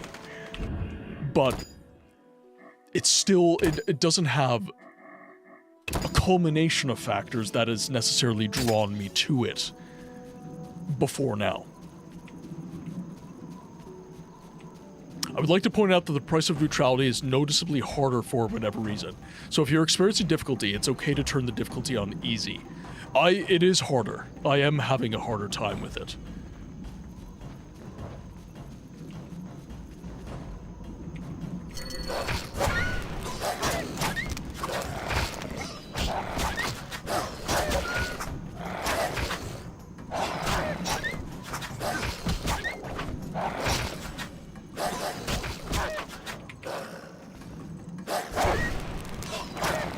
Okay, that one was taken down. Nice. But I am going to see if I can win, anyways. I'm taking this as a challenge.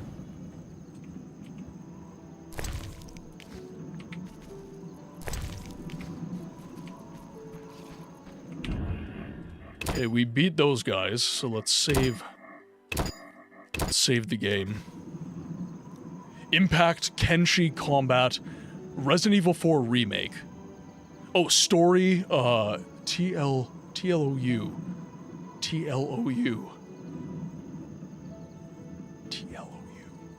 The Last of Us? The Last of Us.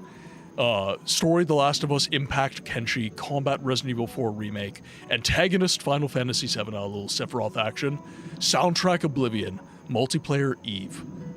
Excellent choices. Excellent choices. The Last of Us never gripped me. I will, like, I know it's observably a good game, and, like, I did enjoy my time with it. But, like, I don't know. After, you know what it was? It was The Last of Us 2. I really enjoyed The Last of Us 1. I really enjoyed The Last of Us 1. And the way that Joel died... Man, I don't know. And I apologize to anyone who... Okay, well, Rain hasn't played the game. Well, screw me, I guess. Damn it! You don't remember this conversation. Yeah, 2 was kind of where it lost me, I will say. I really liked the visceral combat. Somebody get me a Men in Black device. Stat! The combat was really visceral. I really enjoyed that. The story, you know... Troy Baker really knocked it out of the park with Joel, I think. But some of the other characters... Names that I'm currently not remembering... They didn't grip me as much. Like, The Last of Us is a game that I will regard as great, but not in my top games, if that makes sense. A game that I enjoyed my time... Like, I think I'm gonna put it in the same camp as, like, the Assassin's Creed games that I'm playing right now. Games that I have enjoyed my time with, but games that I think I will regard, you know, as people I've met. Kind of thing.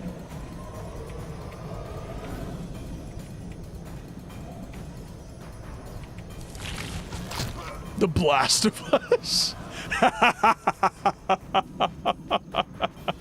Hear me out. The Last of Us with explosions.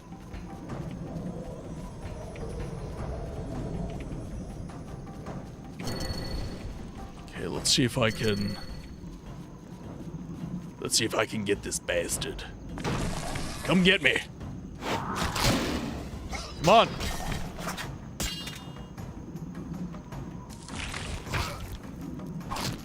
Come on, you jerk.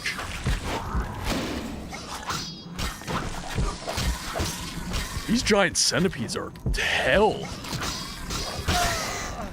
Damn. Yeah, these giant centipedes are not a vibe. Not a vibe at all. Alright, let's load our game back in. You know what? I would sign up for The Blast of Us. I'm into it. You have convinced me. Let's do it. For science.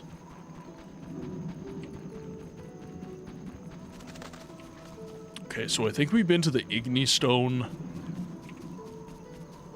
I think I'm gonna keep Ard on. Because when we encounter this basilisk...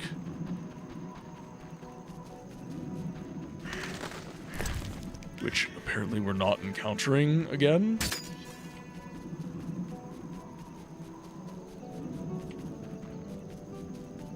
Alright, that place of power would have been really nice, but... it seems as though we are not gaining access.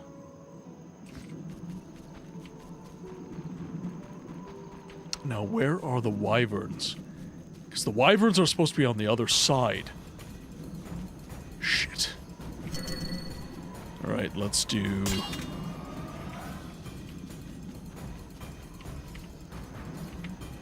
Alright. Come to me, puppies! So badly behaved you've been.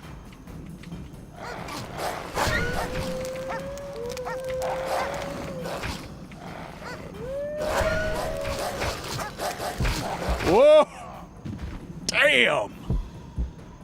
Damn. Alright, if that happens much more, I might need to lower the difficulty. Because that was like I didn't even get a chance to get a hit in. Interesting. Alright. Doesn't help that we don't have any potions right now. It would be nice if I could grab some swallow. Actually, speaking of which, Celadin's gonna be a good idea. Celadine.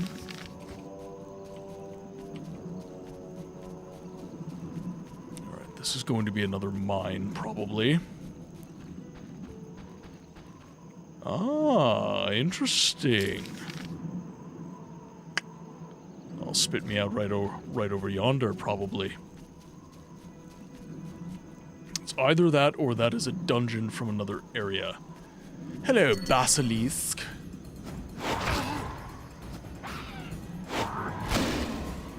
Get him! Yeah!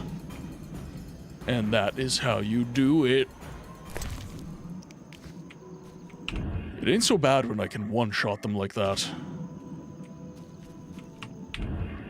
Alright, overwrite the game.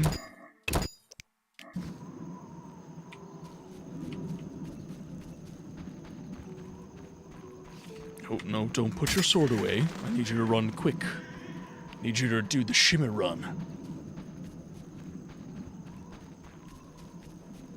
It's all in the shoulders, chat. It's all in the shoulders.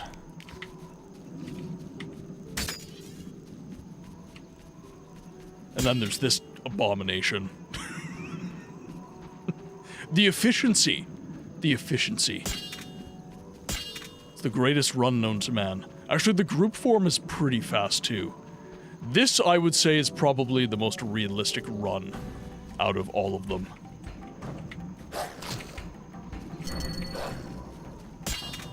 Alright, we managed to dodge.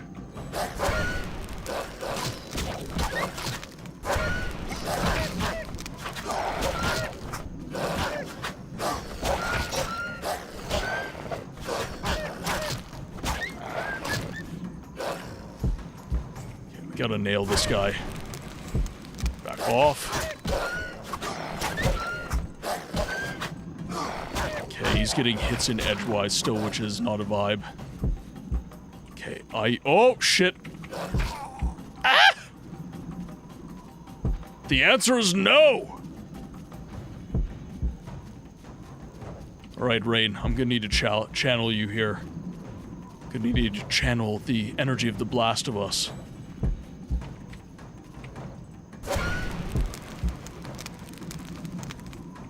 There we go.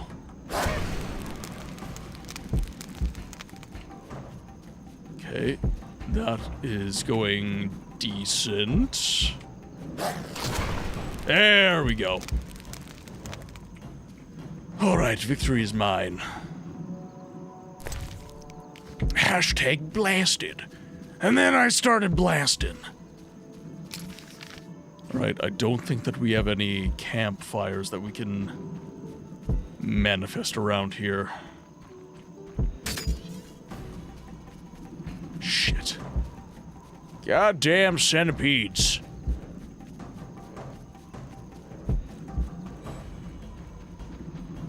Alright, so there's the wyverns. How do I get to them? How the hell do I get to them? Thunderbolt increases damage inflicted on opponents but makes dodging and parrying impossible. King and Queen magically evokes fear in nearby opponents. Interesting. Huh. Oh shit. Oh, more Wulfen. Der Wulfen.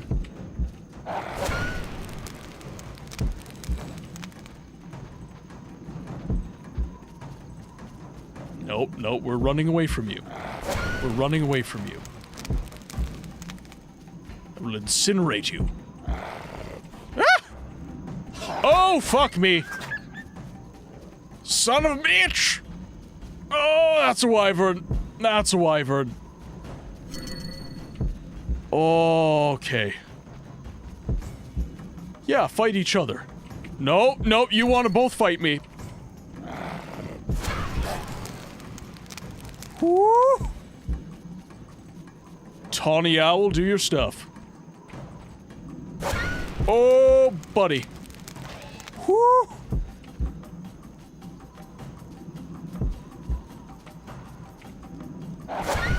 There we go. Nailed it. Okay, let's get the wolves taken down. Because if the wolves get taken down, then I might be able to one-on-one the wyvern. I might be able to get away with one-on-oneing the wyvern. Okay. I need... For the sake of our marriage, door. Obviously. And because of that, I'm Team Wyvern.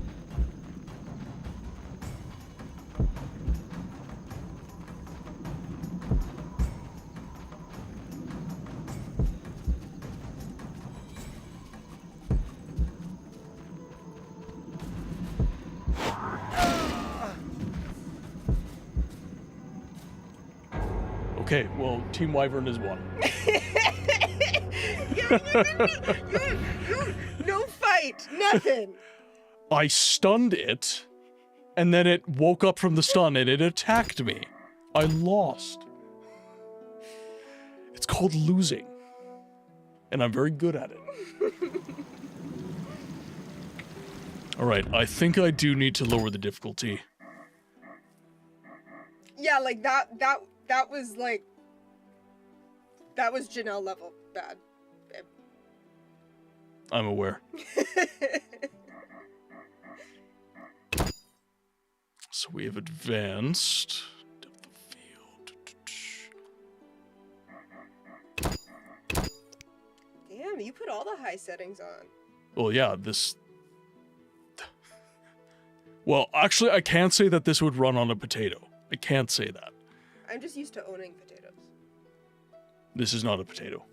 This is a very, very strong. That's not true. It's that I put everything on that damn laptop and had to... The Also only way I true. could get it all to run like 5 games. It's very, very hard for a computer to run well when it's 98% storage filled. Please, kill me. Let's see. Show object names, floating info, show tutorials, subtitles. Well, it doesn't look like I can reset. It doesn't look like I can reset the difficulty at all. So I'm just gonna have to live with this. Would the struggle bus like try a hot drink? The struggle bus would love a hot drink. What kind of drink would the struggle bus like to have? A tea. Okay.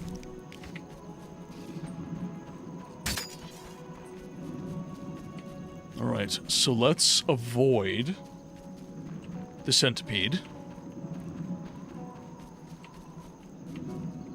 Actually,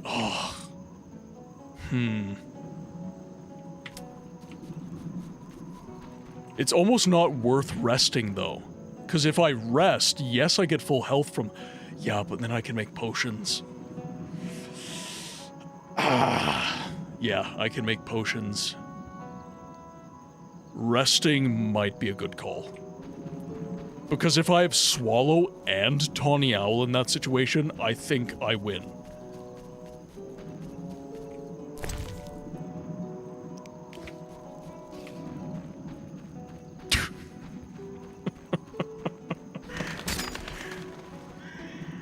The goal is to avoid that dragon. We want to avoid that. I shouldn't need a drink because I'm avoiding the situation entirely. Actually, is there, kind of similar to the last one, is there a place to rest right here?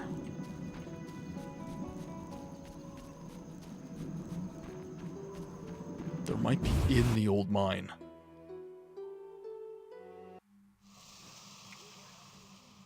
Oh, son of a bitch!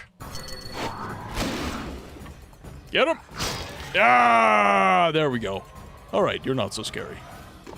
You ain't so bad. Ooh. This is the tale you seek. Thank you so much for the sub. Activity feed is not telling me your identity.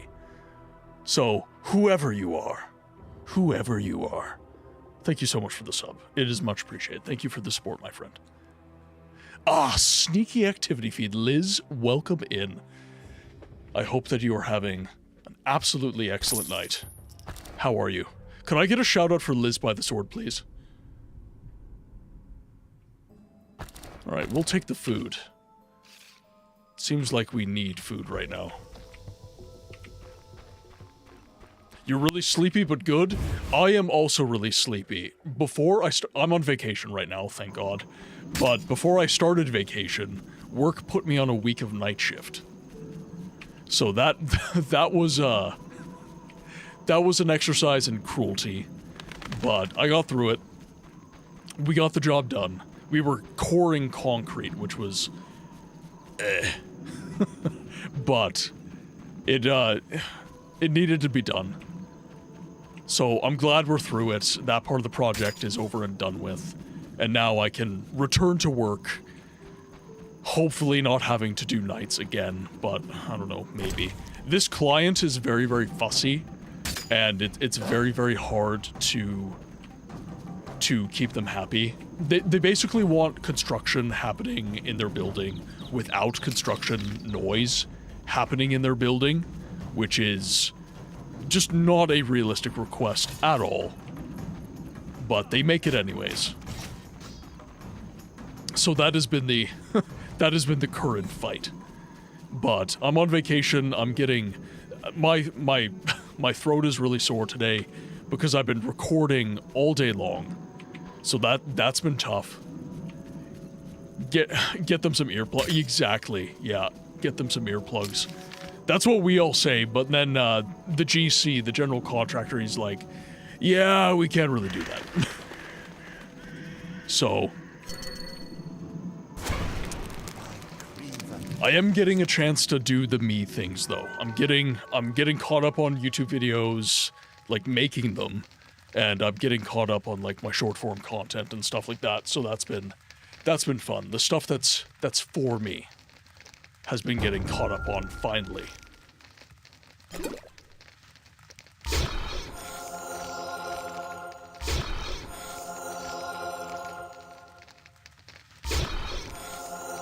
Alright, we'll do some Tawny Owl. I think we need White Gull as the alchemical base. We'll make some cat.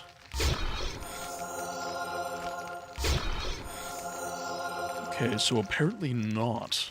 Apparently not. But we do have some White Gull, regardless. Mild Witcher's hallucinogen. Okay, I think that is all she wrote for the potions.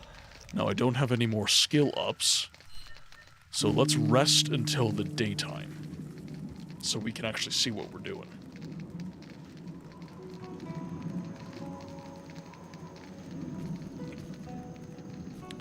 Now we've got our potions. Let's save our game. We'll do a separate save. Let's get moving. White Gull is basically alcohol for this to the second power of sword. Yeah, that's the sense that I got.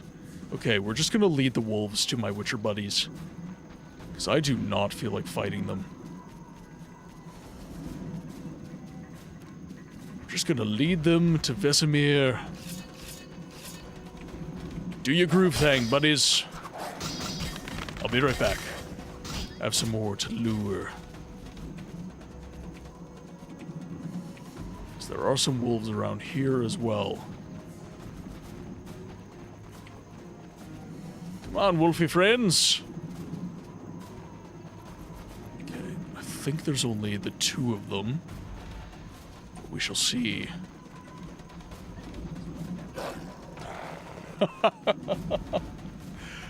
Thank you. You're just... But you're like... It's fine. You're just always so worried about the surfaces. It's fine. Do you want me to take that? I mean, if you're willing to take that. Yeah, I'm going up anyway. Thank you. We heading the right way? We are. Siri accidentally drinks some at some point and gets unsurprisingly effed up.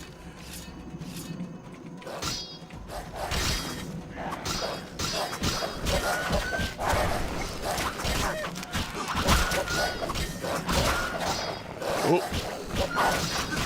There we go. There we go. There's my combos. Yeah! That's what I'm talking about.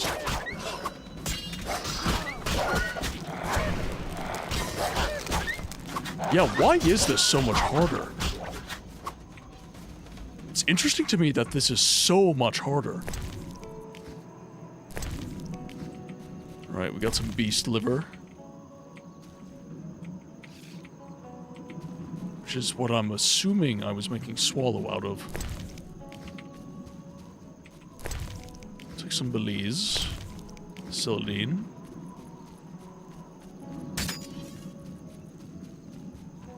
Alright. Now it is time. We've got 4 of those and we got...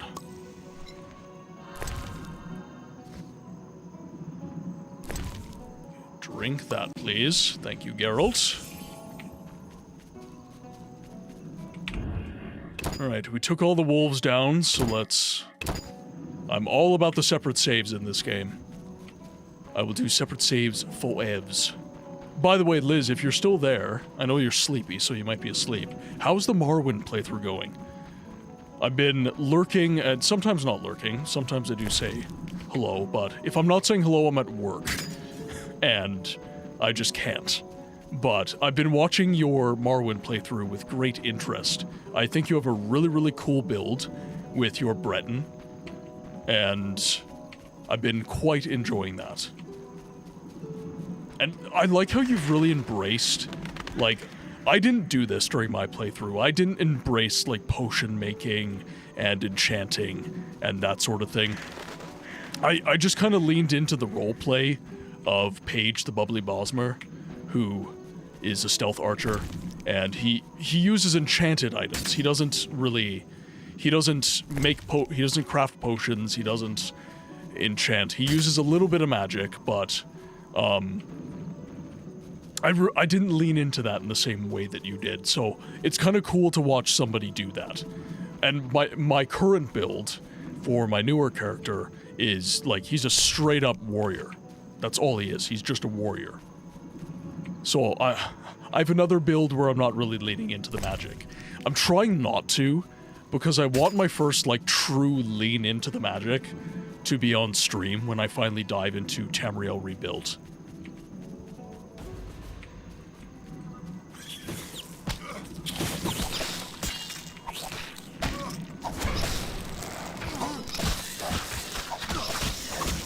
B-Tech, welcome in. Hope you're having a good day. Sorry, I'm trying not to die right now. There we go. Oh, shit. Ah, you absolute bugger.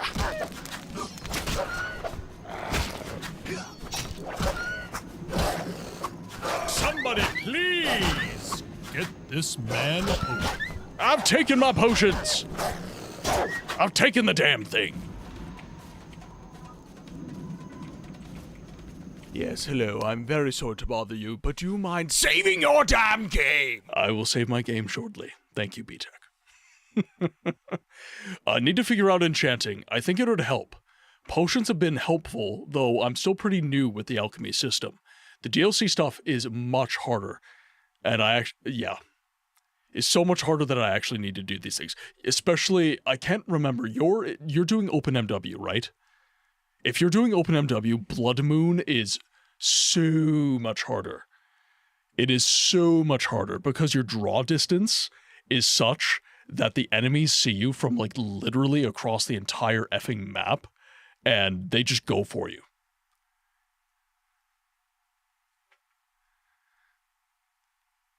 Everything leads to magic in Morrowind. It does. It does. Yes, OpenMW, good to know. Yeah, yeah. I won't spoil... Oh my goodness, dog. Alright, fine, fine.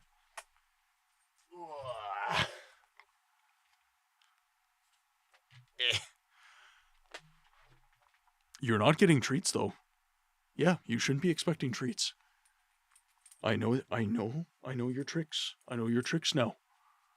I know exactly what you're doing. Yes, I know exactly what you're doing. Question of the day answer from BTech. Skyrim. I went through a pretty traumatic experience when that game was released. I found myself just sitting down in areas and listening to the wind. Man, VR took it to the next level. I can't do VR. I get so sick. I get so sick. But I was kind of talking about this earlier in the stream that this is my next YouTube video. Like, why do we preserve games? And frankly speaking, BTech, not that Skyrim is under risk right now or anything like that, but the reason that we preserve games, the fundamental reason is stories like yours. Like, what are you preserving when you preserve a video game? Like, yes, you're preserving the game, but you're also preserving the story of everybody who has ever played that game. And that is, like, in my opinion, that is just as important, if not more so. Can you stop sniffing my tea? Yeah, you're booping my mic now, too. There you go. Down you go. Hello, Tobers. Yeah, you're not getting treats either. They're trying to be so well behaved, too. They're just laying down nicely for me. Alright. Everyone's been taken down. Let's give the potions a chance to recoup our health. Skyrim is Skyrim is so cozy. Like, I think that's one of the things that Skyrim... I think this is every Elder Scrolls game. Like, I was kind of talking about this. Like, Bethesda makes... Like, if you look at just code, right? Just the game. They make bad games. But it doesn't matter. Because the world is immersive. The game is cozy. You just want to curl up in the Elder Scrolls and just be there. And just stay there. And I think that is... I think that's a testament to... I think that's a testament to the writers at Bethesda in those kind of earlier eras. Now, you know, a lot of those writers have left, unfortunately. But back in the day, like, say what you will about Michael Kirkbride's sanity, and there's something to say about that. He wrote some very, very neat stuff.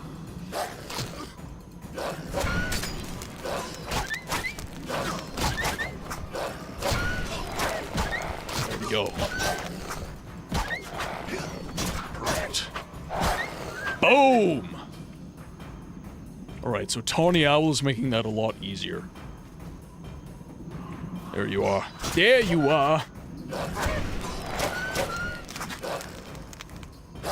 Oh, I'm out of juice. I'm out of juice! Alright, it's taken down. It's an unintentional oversight on Bethesda's part. Essentially, enemies in Solstheim will track with render distance. Solstheim is small enough that enemies will spawn way more. Track you forever due to OpenMW increasing the render distance. Yeah, by the end of the DLC, I was visibly frustrated because there was literally 80 enemies, Liz. There was literally 80 of them, and half of them are Spriggans that have 3 lives each.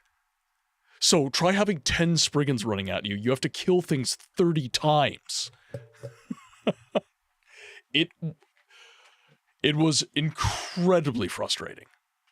It didn't ruin my enjoyment, luckily, but it was definitely... Near the end there, I was like, come on. It's time to stop. Oh, no, I don't want to do that. There we go.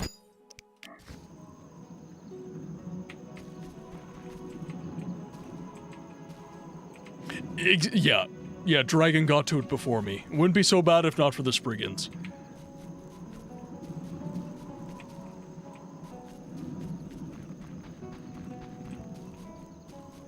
Alright, now... we got wyverns. Okay, let's go. Oh, shit, of course a wolf shows up. Come on!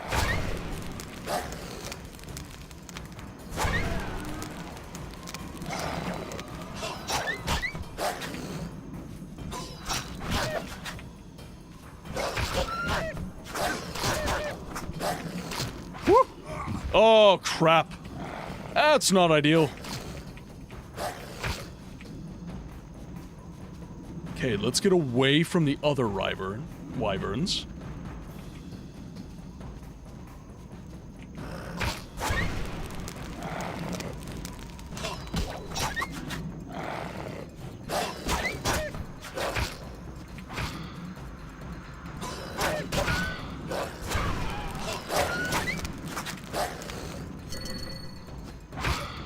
Oh. Okay, I'll take this wolf down. You gotta go down, buddy. Crap. Okay, do I still have Swallow? I think I do. Oh, shh. Ah, damn. He went for a flying attack. Alright, we have enough for Ard. But I gotta wait for my health to regenerate. So for now, what we're going to do... Okay, that took down the wolf. Good. There it is! Yeah! Good stuff. Good stuff.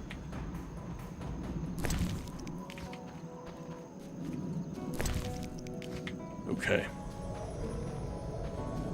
Now there's going to be some more wyverns. Welcome, Moon and Star. Free! Welcome in, Raiders. Miss Franken, welcome in. Sammy the Weird, welcome in. Free, the man of the hour, welcome in. Playing some Blasphemous 2. Playing some I've heard good things. I've heard very, very good things. Now we're gonna wait for the Dagoth wave to quiet down, and then I'm gonna give you a proper blow.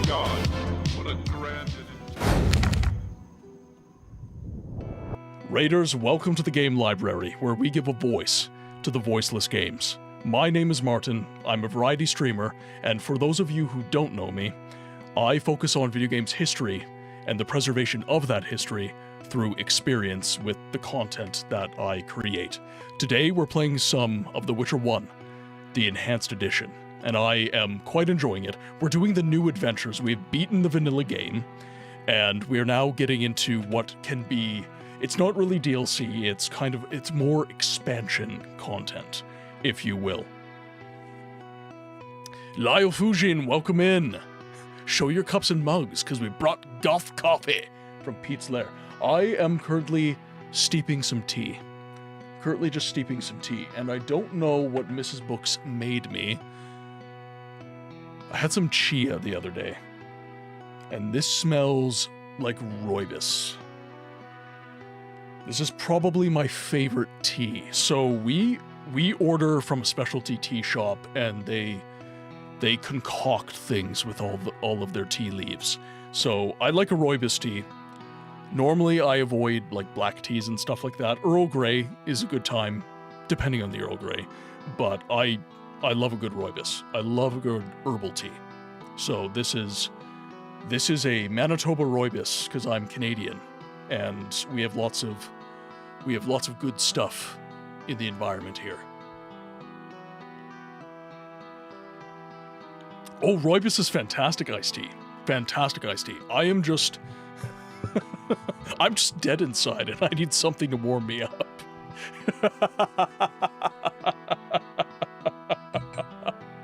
I had to. The goths showed up. I had to make the dead inside joke. But Kree, the game is amazing lore, super gothic writing.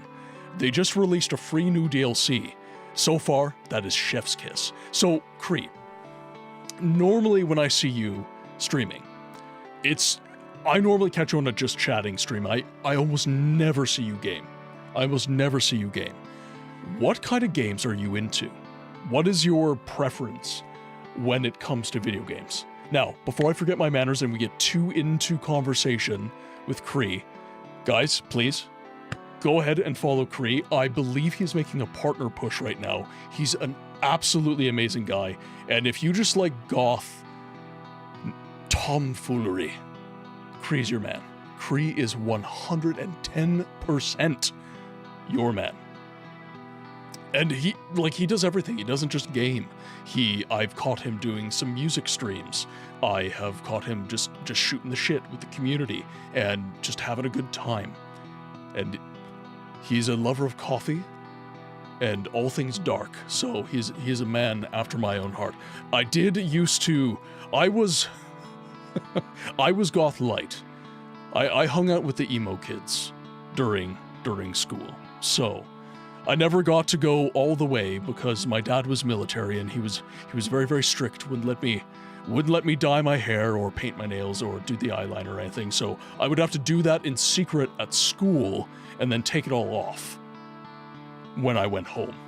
So I would go to school, I would do all my makeup and everything, and it got to the point where I couldn't do my nails anymore because I would do my nails and then the same day I would have to strip them. And it was just brutal on my skin. It was just so brutal on my skin that I couldn't keep doing it. I couldn't keep doing it. So I had to stop. Horror RPGs, Metroidvania, indie, and weird. And basically anything with an eerie vibe, or not so eerie.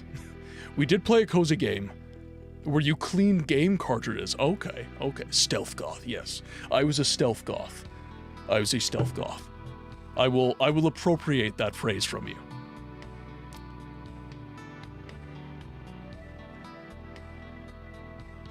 Oh, you guys like goth light? There you go. Not cozy, that gave me anxiety. You know, if you like Cree, I think you would like this game. Have you played Dread Delusion? Because if you haven't played Dread Delusion, I can highly recommend that game. It is super... It's not gothic. It's not gothic. But it is lamentatious in a way that I think goth people would appreciate. If that makes sense. Fantastic game. It's what many Elder Scrolls fans have affectionately called a Scrolls-like. So it's a very Elder Scrolls kind of game. So first person, you have lots of RPG mechanics, there's lots to do, but it's an incredibly lamentatious tone. You do have imagery, like Iron Maidens and stuff like that, so there's some cool shit like that you might appreciate. But it is very, oh man, it is such a wild game. And I've enjoyed every minute of playing that game. Tainted Grail: The Fall of Avalon would be another one. Like, just vibes. Like if you like Skyrim, Tainted Grail. Such a good game. Alright, speaking of the vibes, guys, if you have to raid and run, get your food, water, sleep, whatever it is you need, post-stream care. Make sure you're taking care of yourselves or I'm going to come get you. But we're going to dive back into the game because we don't have too much longer left to go with the stream. So I do want to make a little bit more progress. We do have to get some wyvern meat for some hungry wolves. Don't ask. Alright. Now, let's find where these wyverns are. We are fully healed, and we, once again, have a full complement of stamina. So these wyverns are going to be relatively easy, as long as I can single them out. So, I'm able to single this guy out.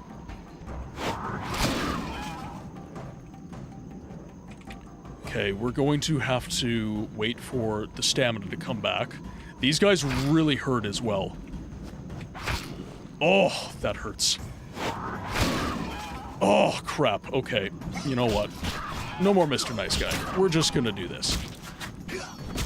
I was going for the one-hit KO, but we're just going to oppressively slap you with a piece of metal. Alright, we gotta run. We gotta run. Health is low. Health is low. And I think our swallow is worn off, so let's pop another one.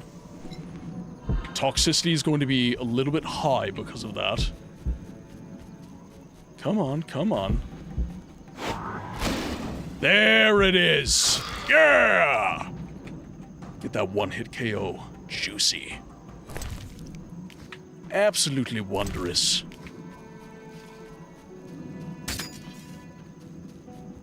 Alright, now.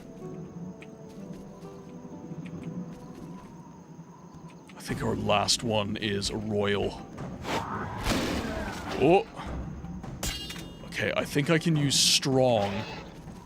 I think I can use strong form on this guy. Oh, shit. Nope. Get him!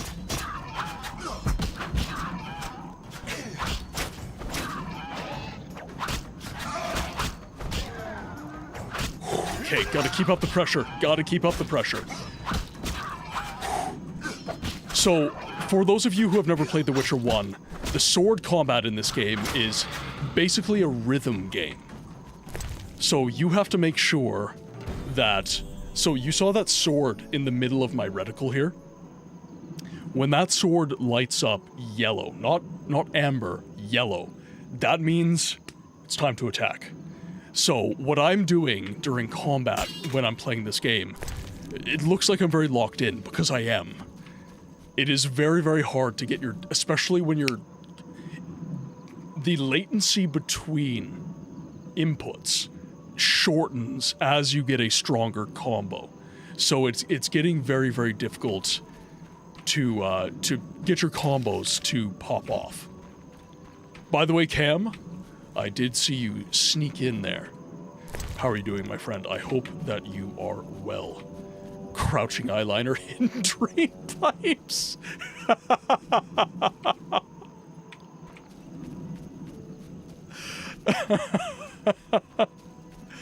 Oh, that is too good. That is absolutely too good. All right. So now let's head back and speak to the princess, feed the wolves, and then I think it's time to make a decision. Now, after the decision, I think the story's done, unless it unfolds a little bit more, and there's like a boss fight or some such. But I believe after that, we're done. And I'm full health and everything, and we have a good complement of potions. I can't really get any alcohols, but if I can make some more white gall, I should have enough to make potions. I should be sleeping, but I'm so close to finishing a good run up against the... yes. I have also been having that struggle, except instead of video game... Well, actually, okay, I am playing video games, but I'm playing video games for the reason of collecting B-roll to make YouTube videos. So, I've been doing a playthrough of Fable: The Lost Chapters on original hardware, and I've been staying up entirely too late for that. I was on night shift before I went on vacation, and it's just so easy to stay up late because my clock is already inclined towards that. So that's been really, really tough. That's been really, really rough on me. All right, get to Kaer Morhen, talk to the princess. I'm really curious if there's more story after this. There's gotta be. There's gotta be like a boss fight or something like that. I'm really hoping there's not, though, because for some reason this has been such hard combat. I don't know what it is, but the enemies are just beating the crap out of me in this. I was actually thinking for the next expansion of doing hard mode, but now I'm second-guessing myself. Right. We are almost ready to go. I don't know, okay, Cree, I don't know if you're still there, or anyone who streams. Have you had no snoozes for ads lately? I've had no snoozes. Geralt? I don't know what Twitch is playing at, but I've not been able to snooze ads in, like, 3 weeks. It's been absolutely silly. Time to feast. Here you go, pups. They won't accept anything from you. I'll feed them myself. Diablo! Banshee! Here is the rune I promised you, Witcher. Why are you looking at me that way? Witcher, do you know many a princess wears batiste next to her skin?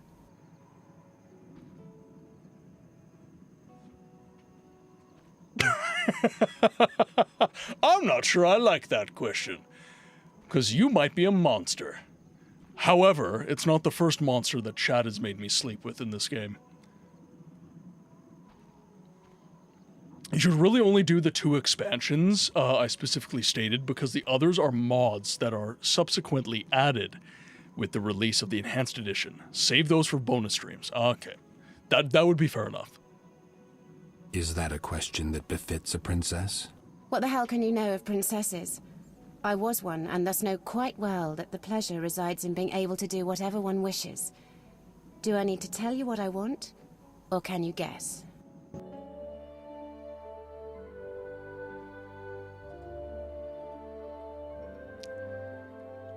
I must say, milady, that pudding basin you're wearing on your head is just... ooh, it's doing things for me. You look like a squire boy.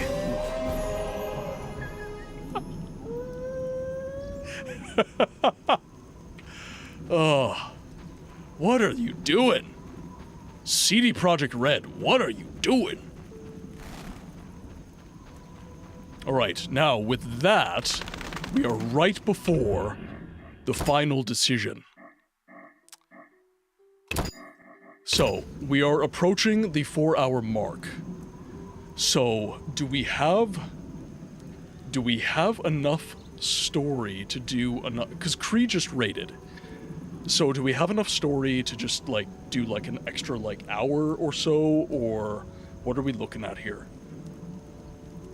Because I'm not exactly sure what to expect. But we are a couple minutes from ads, so if we are going to raid, at this point, I think we would do it after ads.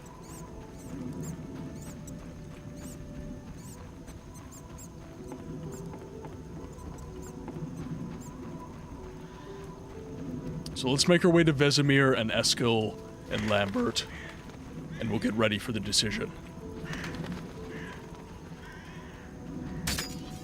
Alright, we'll walk a little bit quicker.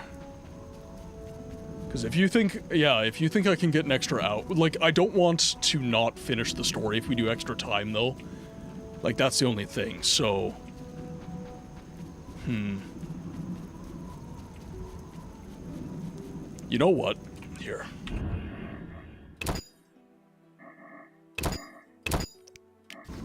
I think that is a good point. I think that is a good point to end it. So, my friends, our time in the game library has once again drawn to a close. Thank you, everybody who has hung out today, everybody who has contributed to the stream. I'm just closing the game so I can get my mouse back. Special thank you to Creepeats for the raid. Sorry, I'm just checking. Okay, we have a little bit before ads. Okay, so I'm going to be very, very quick, guys. And we are going to fight someone to raid. My friends on YouTube, thank you so much for hanging out. Thank you so much for watching. It has been an absolute blast getting to hang out with you guys, but unfortunately, we cannot take you for raid shenanigans here on Twitch. So, okay, we did raid Vortica recently, but Vortica is on right now. Orfeo is playing some Skyrim. We do have Shadow Revan Knight playing as well. But we've also raided Revan kind of recently, too.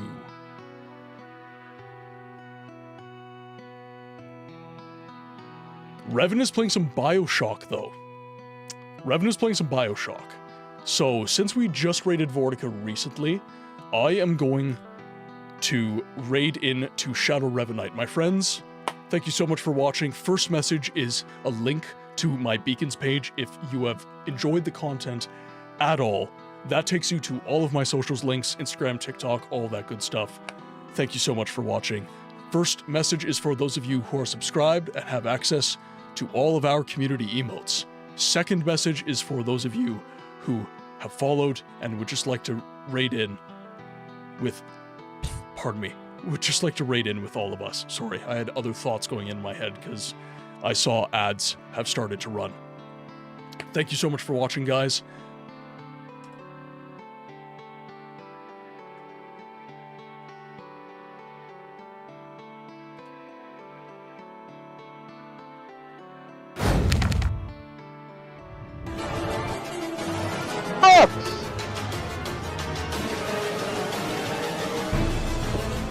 Another Hounds of Lore member! Oh my god, it's the Night of the Hounds. It's the Night of the Hounds.